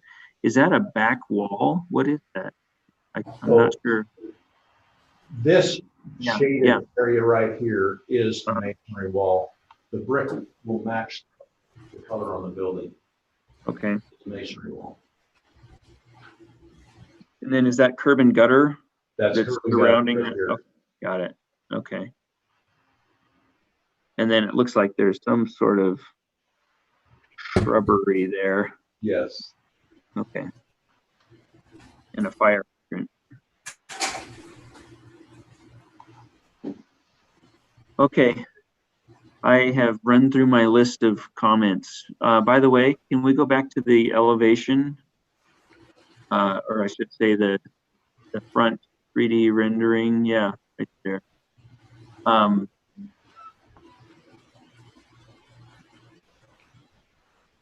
Looks like I can just see parking lot. You just scroll up. There we go. I have to say, I went to the open house on this and I experienced the video, which really helped on a building that's this complex. So I understand completely what I'm looking at, and I really like the eave that the cursor is on right now, and that outdoor space that it kind of creates underneath it. I really like the plaza and the entry, and how it's elevated on a podium. There's a lot of really great stuff going on. I hope you don't take my comments as antagonistic. I've seen it before, and so I've made those comments once before, and I apologize that I didn't lead with that. Oh, that's fine. Thank you. Roger, that's all I have. Okay. Any other comments? Well, I do. There's one I appreciate I appreciate that it is a contemporary building, and I think there's room for contemporary architecture so long as it's good architecture. And I'm speaking about our last applicant and others that I've had taken issue with. This is a kind of a bold statement, and I think it's going to come off very well. I'm done. Okay. Looks like there's just three of us. Is that right? We lost. I see George's name up here. I don't know if he's I'm still here. Oh, okay. Oh, there you are. George, Yeah. what's your thoughts? Well, and I like the building. I think it's a great entrance coming into Provo. My only concern has been I like the rendering. I like the colors that are there. When I look at the color board, I'm thinking it almost looks like a bait and switch to me. But if it's staying close to these colors that are here, the lighter gray looks like, then I think it's great. I love it. Okay. My first impression is great. Good job. Thank you very much. Then as I start to study it, I start to see some problem areas. So I want to bring those up. I like the entry. I like the verticality of the entry where the flag is. I like how that mimics somewhat of the original building and the city council chambers. That part's really, really good. I like up at the very top how we've got a cantilevered roof fascia with the glass. I like all that's going on there. But then as you come down on the west side, again, you see that big high cantilevered fascia, and then you see a vertical straight parapet, and then you come over to the main entry. There's some lack of continuity.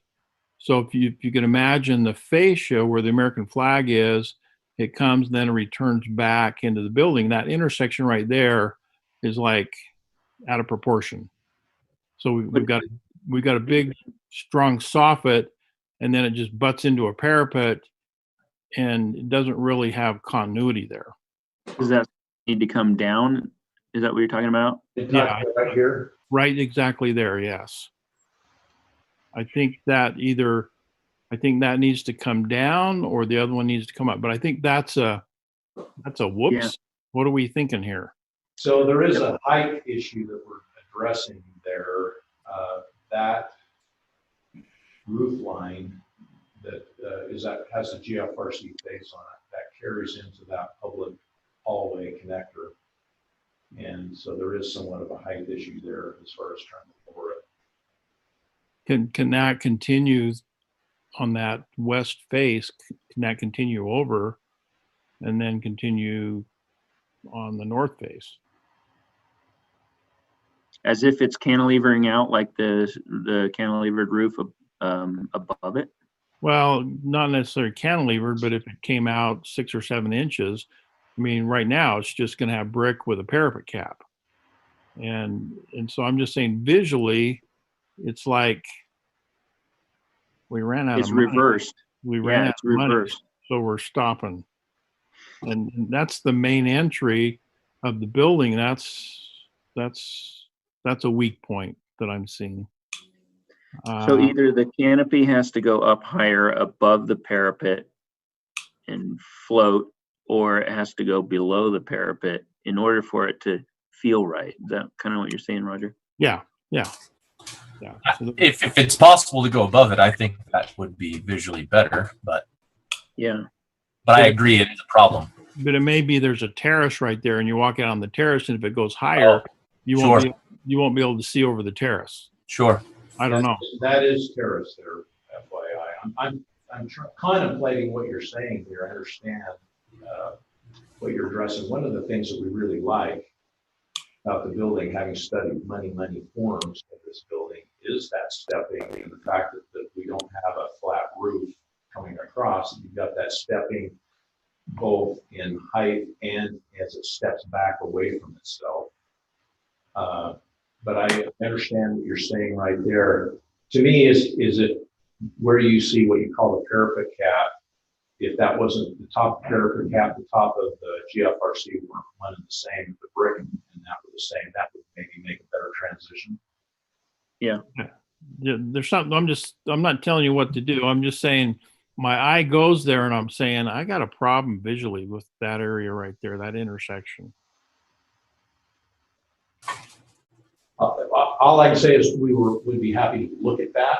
I can't make any commitments with the restraints that we have within the structure of the building itself, but we're happy to look at it. Well, no, you're getting free advice, so we're not. Appreciate it. I thought you were going to talk about the historic tie-in and get the old city hall that was on the corner by the courthouse with that round ball and the arrow that pointed down to the police station. Yeah, right. No. That's, No, and I do appreciate the blocking of the stage of the Covey Center. That's been an eyesore for many years. We couldn't wait for the opportunity to do that. Okay, I see a lot of positive elements of the new skin building that this has.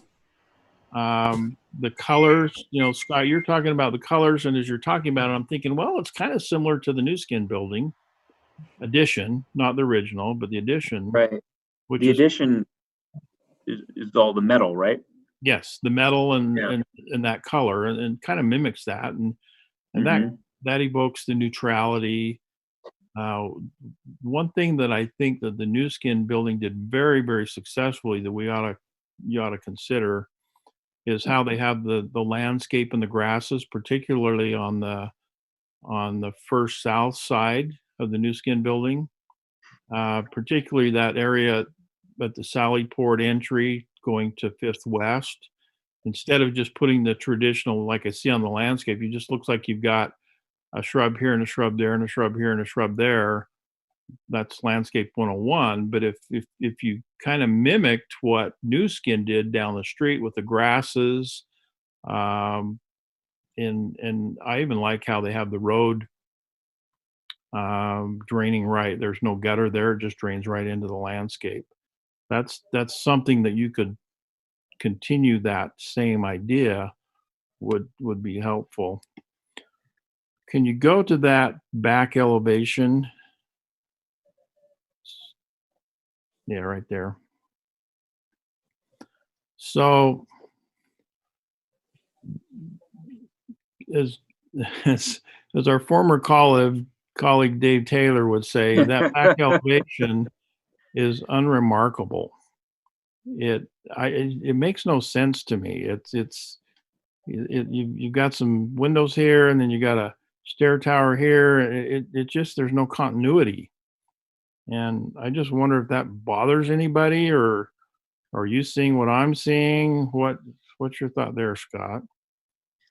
My thought there is it didn't bother me until you brought it up, kind of a thing. When I see this, I see a giant complex with a lot of moving parts, and they all blend into one building. So I don't. This is not nearly as bad as the previous applicant. Okay. I feel on this view that like you felt on the previous applicant. Okay.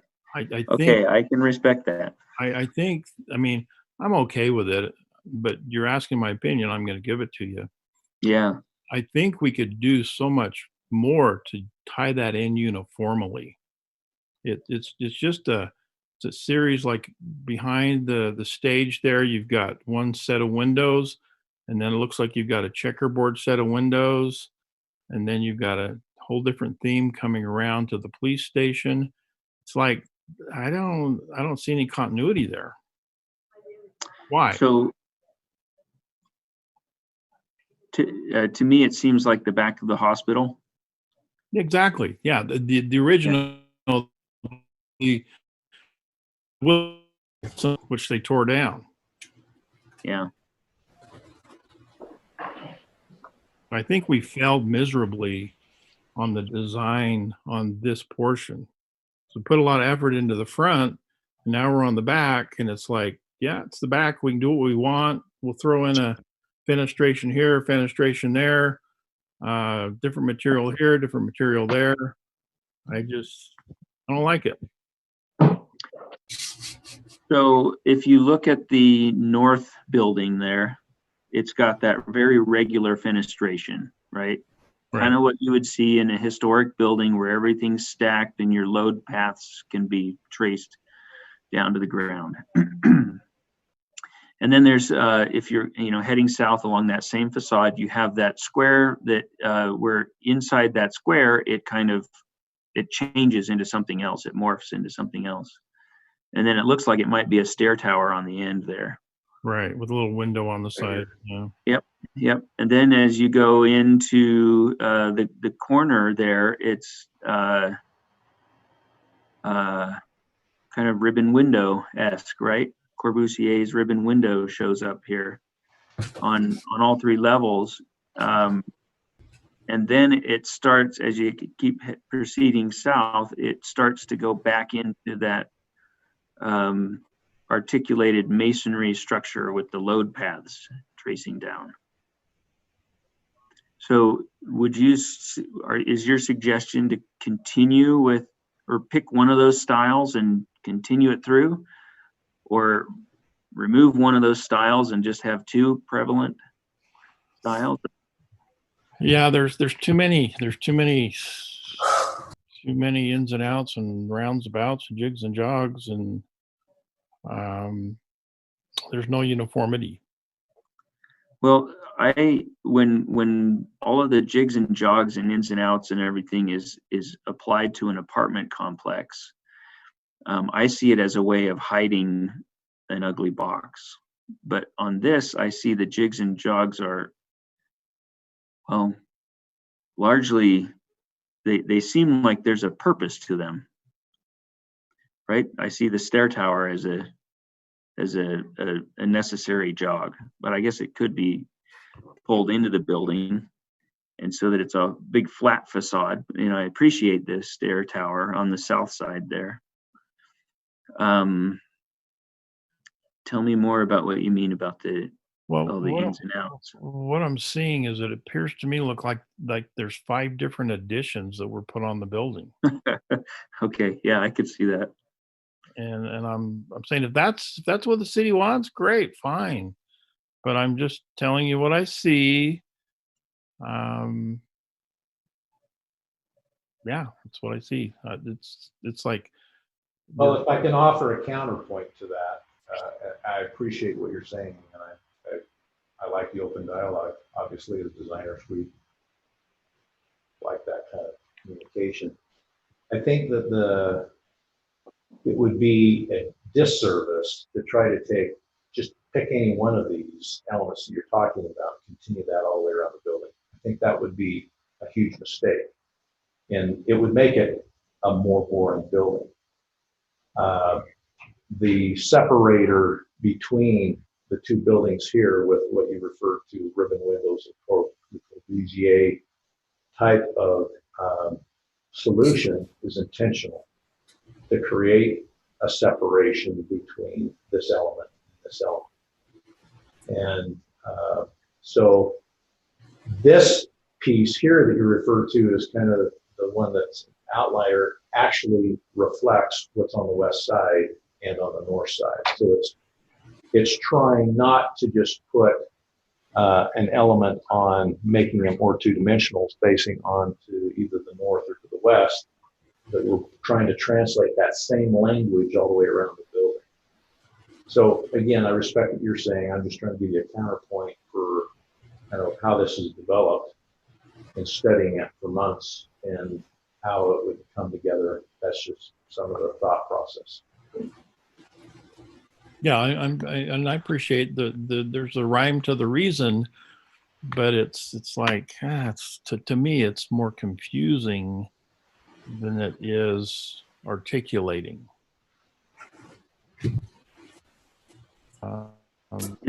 This building's going to be with us for quite a while. It's going to be with us until the city is not comfortable with the maintenance.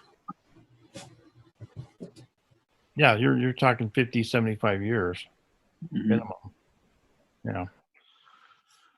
And so that's kind of my point. And I appreciate, that center transition with the stair tower and then going north. That by itself, that's good. But then I think that's where it kind of fails visually, is it heads into the ribbon windows and then the police station. I think there could be something a lot better to tie that together better. That's what I'm seeing.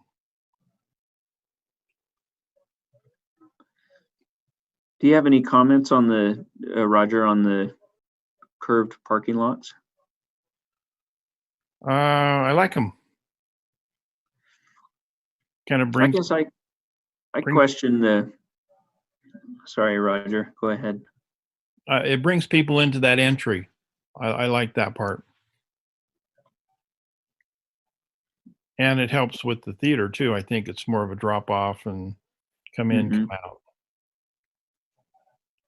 I think that softens it up actually quite a bit.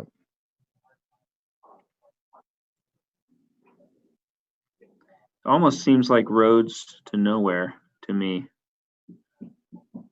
They come up and then the pavement or the whatever, the asphalt or whatever that is, abruptly stops. And then it's concrete, and I'm not, I guess the bollards kind of help. I don't know if they're meant to direct people or just to prevent cars from going any further. So But I don't see, I'm not really seeing here on this parking lot, I'm not really seeing something that says, leave your car here and come in here, other than there's the end of the parking lot. And you've run out of pavement, so I guess you have to park your car, but I don't see anything inviting that transitions from the parking lot to the, what I perceive as the back entrance of the building or to the cubby.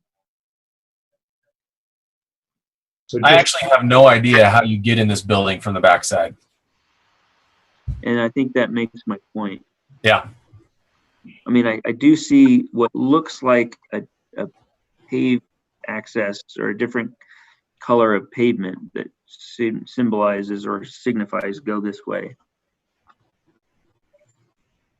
Yeah. It's just so much smaller than the rest of everything.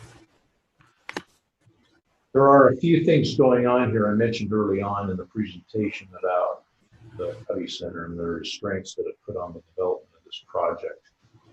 There are several things happening here with the Cubby that play into this. It became very important that we have an east entrance to the building because of where the parking is. It would make sense that people would have to walk all the way around the block to get to the front door and get into the facility. But we also, at the same time, had to maintain the loading dock access to the Cubby Center through here. And we also had to maintain major switch gear, electrical gear, and dumpster, which we have tried to enclose. I think one of the things that bringing a lot of this same conversation back is probably the rendering itself, the view that we've chosen here. I wonder if you were down at eye level and looking at all of this the same way, or you'd have the same feelings, which is how you will experience it. Yeah, that's a good point.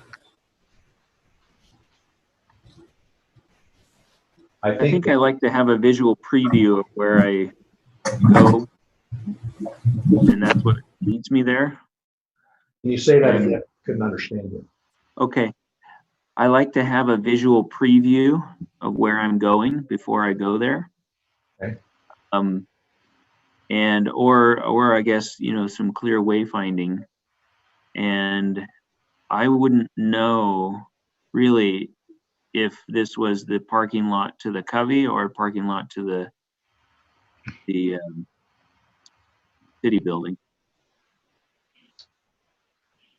Yeah, and I think it's both, because usually the events take place at different times. I mean, Cubby's usually evenings.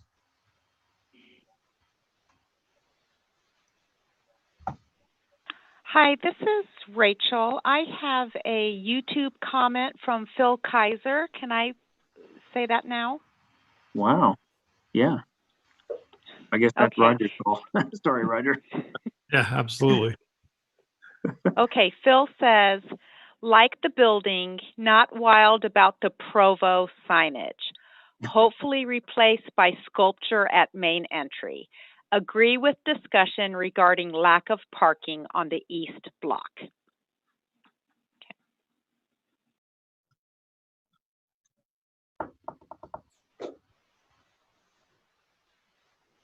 Did he mention who the sculpture should be of? Obviously, the mayor. Oh, okay. So I jumped to this plan thinking the landscape plan might help identify a little bit better some of the elements that are going on there.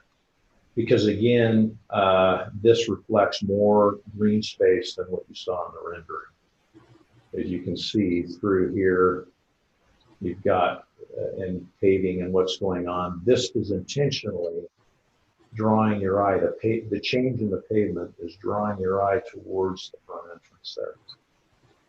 And then we've added, we had a similar comment about where those bollards were in the rendering and the radius that comes around here. We're trying to identify that a little bit clearer. So again, we use brick as an element that helps to define that does not show up in the rendering also. So we concur with your comment there, and we've tried to address that.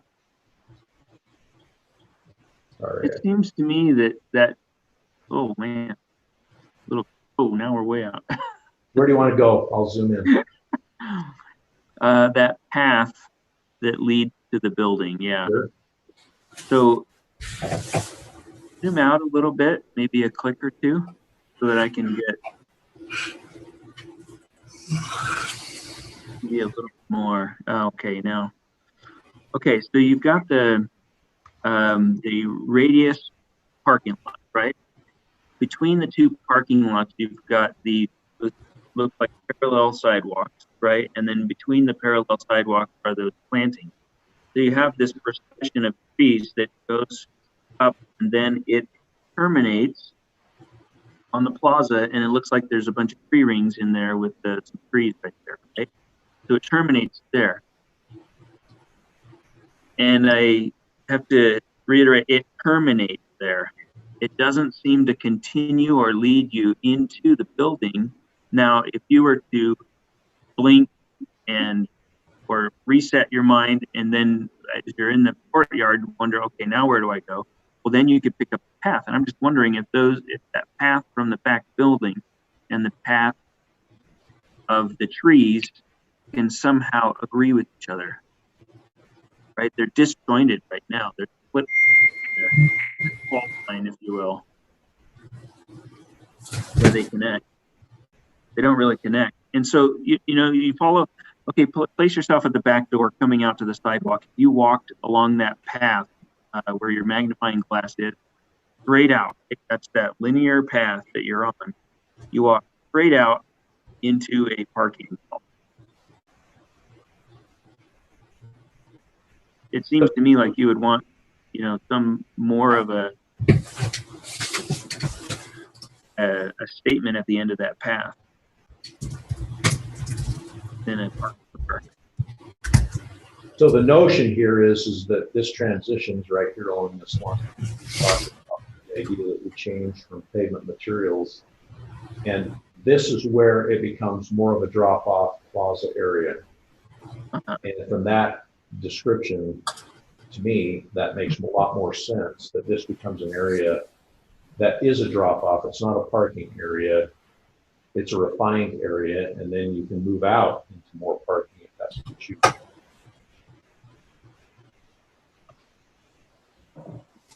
Oh, is there a sidewalk where that hits that parking stall? Is there a sidewalk then that abuts either side of the central plant? This is sidewalk, and this is sidewalk, and a sidewalk between the landscapers. Is that where you're referring? Yeah. Yeah. So that's what I'm talking about. So what I hear you saying, Scott, is maybe if that dark brick pattern could maybe rotate on a radius into one of those sidewalks?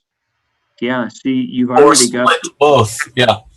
Or Yeah. split into both? Go yeah, have a central plant and split north, split south. Yeah. yeah, it seems pretty abrupt, the change, like as in they don't agree with each other at all. Well, we can take that comment back and discuss it more. So you've already got, I see a circle. I'm talking about geometric elements here. I see a circle. You have an outer circle defined with both this brick pavement and then also with bollards, and then you have an inner circle that is defined with bollards here, and then the trees inside of that. So I see a semicircle, and then I see horizontal lines, and then I see lines at a 45-degree angle, and then I see an arc with the plantings coming into that. So I see a lot of geometric patterns, but I don't see much effort to resolve those geometric patterns with each other, to blend them all together. Except for the horizontal and the 45. I see that clearly.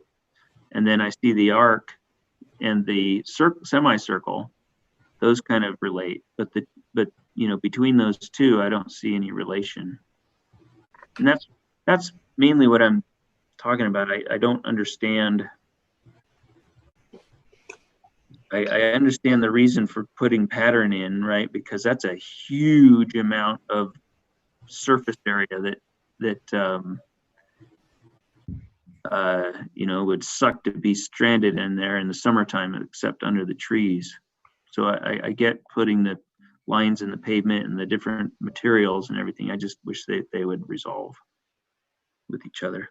So the idiot savant in you, if you're standing at the bottom of that triangle, you're just going into an epileptic seizure because you don't know where to go. Exactly. So, exactly. So if we could get a direction from that north sidewalk and the south sidewalk to the strong pattern, then that would then take you into the building. I would just stay there because it was so beautiful. I would add one more piece to this conversation. I think there's a lot of very technical jargon being used right now, but I think overall the biggest issue and concern is that the majority of the population who interacts with this building is interacting right here. And unfortunately, my takeaway is this is one of the weakest parts of the proposal, although it seems to be where the majority of the interaction is going to take place. So number one, I think that's an overall my summary. Second, I think another thing that could be added to enhance this experience is a significant strategy for pedestrian wayfinding. I think throughout our community right now, and well, with any design in the world, that's often the lowest of the priority list. But when people park a vehicle, I think that an effective signage system to get from a parking area into a structure to wherever customer service versus police is should be happening out here, and it should be a part of this landscaping plan. And I think that some of these paths and sidewalks and the way they're disjointed is a part of that process in addition to signs. Can I add to that? Yep. Okay. I think these are benches to the south of the strong brick line. They kind of look like benches. Are you talking about here around the planting areas or? No, to the left of you. Right there. Yes. Okay. I don't see any way of enjoying the shade of those trees in that plaza area. Why aren't the benches beneath the trees? Why isn't there some sort of a moment for pause and reflection right at the end of that? Pausing and reflecting at the city center is just about tickets and licenses and. Well, I agree, but then I have some some other feelings there, because we live close to this, and as a family, we would come down here and I would sit and watch, maybe on off hours, right, on a Sunday or something, or on a Saturday. As a family, we'd come down and sit in the shade of these trees and watch the kids ride their scooters or whatever around the pavement. It's off of the main public place, right? So we would feel comfortable with them riding around there. I know that this plaza isn't for me, but I'm just saying that's one example of how it could be used. And we live in a desert. We are constantly looking in a retail and in a downtown area. We're constantly looking for shade and comfort. So if you go down south from those benches right there, and you see where I think that's another sidewalk that's to the west of the Radius parking lot. Go down south more to the right a little bit. Yeah, right there. That's arcing, right? And it's turning you right into the Sallyport wall. You've got this sweeping graceful curve, and it terminates right in the wall. Actually, I shouldn't say terminate. It glances you off and ricochets you off around. I'm not sure. This is the ramp wall. Yeah. Okay. And there is some landscaping that's off here. Sorry. Every time I try to pan, Do you see what I mean? You've got large amounts of pavement here. And then as you've got this from the sidewalk, you've got a 45-degree from the 100 South sidewalk, you got a 45-degree angled sidewalk that comes off, and it widens out to incorporate the curve of the parking lot there, and ultimately it leads you right into that wall. Again, if we're trying to pull people off the sidewalk, and to Quinn's comment, this is largely about public wayfinding. We're leading them into a wall right there, and we're not gracefully asking them to use the wall as maybe a wayfinding point, and I don't know, it just seems like that pinch point is kind of uncomfortable. What if it were the wall of honor? Well, that's great. Something like that. I Yeah. mean, that would be central that people would see and out there instead of having to go around a corner to see it. Yeah, I guess ultimately I'm having trouble with the geometry of this back area. There's a lot of conflicting shapes and. Yeah. It's Brent, right? Yes.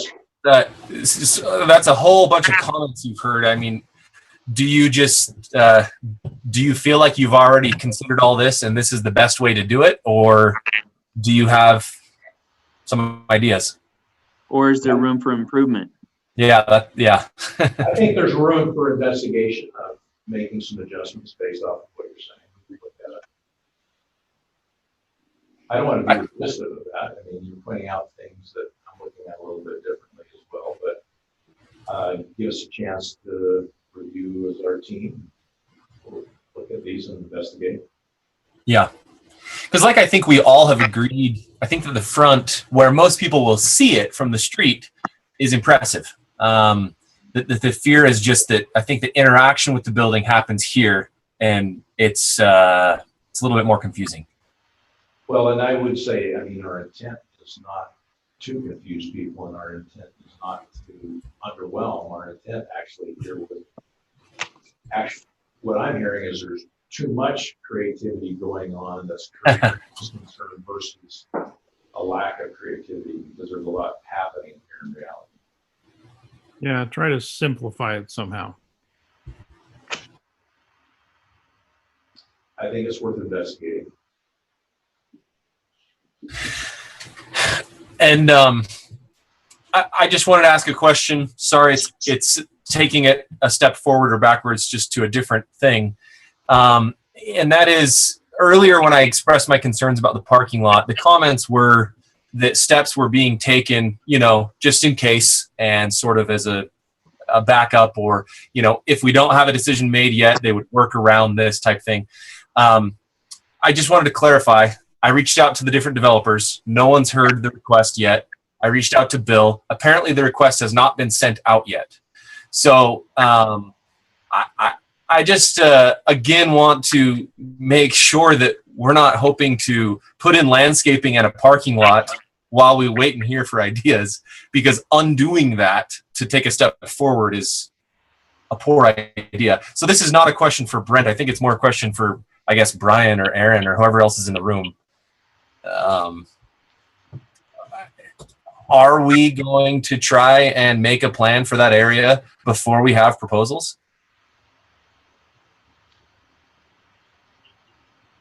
I mean, well, I think the proposal's out now, so I think, you know, just the construction time and everything else involved, we do have that leeway. I think keeping that in focus is important, so that when we get, you know, prior to, hey, we're starting construction on the parking lot today, we've got a better idea of what we've got to do. I think the initial part for the parking lot was just to make sure we had some places to put people until we had some specific design for that area.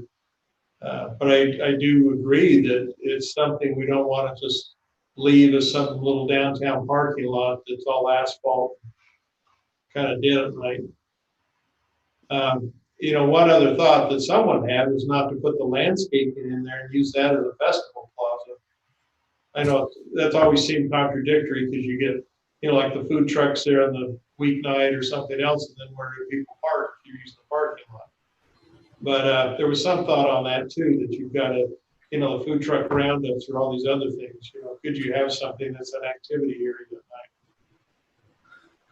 Yeah, and I guess this maybe is an appropriate place. It is an appropriate place to talk about that. And so I'm the chair of the Farmers Market Board as well, and Wayne has suggested that maybe this is where the Farmers Market relocates to, this parking lot. We're not sure. We're just evaluating his options. My biggest concern with the way it's currently proposed with that parking lot and everything is that I know that it's a nice big flat spot where we could potentially do an event, but it's completely isolated from the downtown because of the frontage that's proposed for there.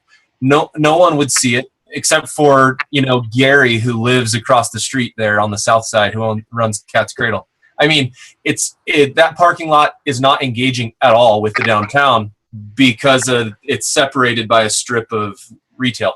So I don't know. Maybe that's not a part of this proposal right now, but it's isolated, and I don't see it as a good entertaining venue unless there's a drastic change to that plan. Yeah, and I can see that. I think one of the concerns is right now the city sees it as an income source, you know, to develop out rather than to kind of leave as is. If it were to be left as is, and I think you could do a lot that way as a plaza, as, you know, building up a little amphitheater areas or other little portions of the park you could, you know, use on the non-parking days, you know, the weekend basically. Yeah. Sorry, Roger. I don't know if this is part of the discussion or not. So.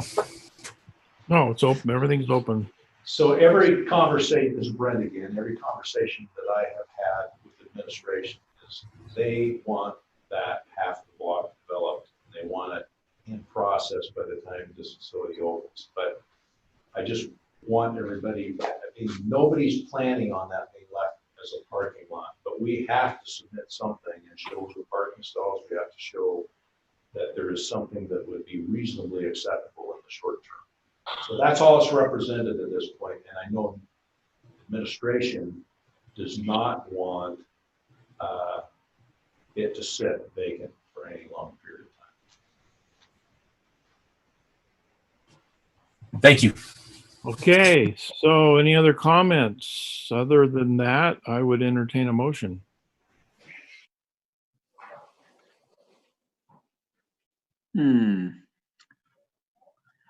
I think I could start.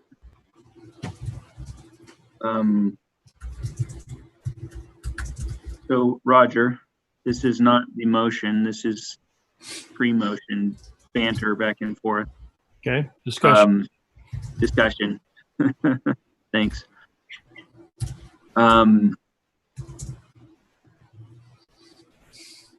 guess what I would like to see is I'd like to see this again, right? I'd like to see the changes to the rendering, so that we can see colors as best as we can with the digital rendering software. And then I'd like to see the plaza in the back leading to the entry revised, but we would kind of need to see that again, right? So in forming this motion, it's not approved with these caveats. It would kind of be, a continuation, right? Well, first, what I always like to know is what is the time frame of the developer? I'm not wanting to hold up a $50 million project because we want to see something. I mean, if we need to, we need to. But Brian, what is the status? We're scheduled for planning commission on the 22nd, and they're basically doing some pre-work now. They definitely want to get started sooner than later, but certainly there are projects we hold off on landscaping plans, finalize, review, and check, because that's not put until, all the way down the road. Like the Norda thing, we're just getting new landscape plans now where we've approved that otherwise. So I don't think would halt the project at all. If you wanted some new comments that way, certainly we go forward. So what I would hear with that, Brian, then maybe a motion, Scott, would be something like approve with these conditions. By saying approve with conditions, then they can move forward to the planning commission. We're not holding anything up. Correct. Then you still have the ability to get your condition reviewed. If we continue it, then the planning commission may have to continue it, and then we're putting the skids on a big, huge project, maybe unnecessarily. Okay. I got exactly what I needed there. Thanks. Okay. Okay. Now I'm ready to make a motion. Unless you wanted to make a motion, I don't want to steal your thunder. No way. So I would propose that we approve this project with the following conditions. That we get to see the renderings again that accurately reflect the brick colors and potentially patterns. So I'm sorry, I'm making a few notes as I do this. The brick, and then the back, what do we want to call this? The south entrance, 100 south entrance, plaza? East entrance. It's east entrance. Okay, east entrance.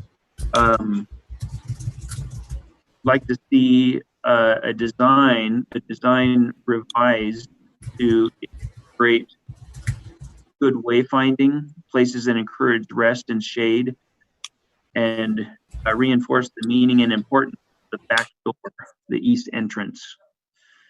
And as we've discussed. And then, gosh, I feel like we need to encourage or discourage the parking lot to the east, but I don't know how to incorporate that. Yeah, I don't know. Not necessarily a design. That's more of an administrative thing. That's really not our purview to discuss that. Okay, we would, and this is not a condition, it's a recommendation to not do the parking lot. Okay, well said. Okay, and that is it, unless anybody else has anything they'd like to add to that. Oh, no, to Roger's comment, study the I'm going to call it the east and south exterior facades to help tie those, well, actually shouldn't be tied because the applicant explained how they tied in, but to make them more cohesive.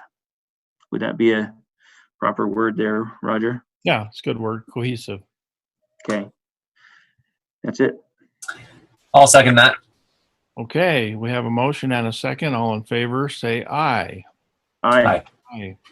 Was George in on that too? Yes, I said aye. Okay, very good. Any opposed, if any? No opposition. Okay, Thank you for your time. you're welcome. Yeah, thank you. Yeah, thanks. Okay, with that, we will close our design review for today. Woo! Thanks, Roger. Our first ever Zoom meeting. Feel free to come and see the boards. All righty, Okay. Brian. Thanks. Bye-bye.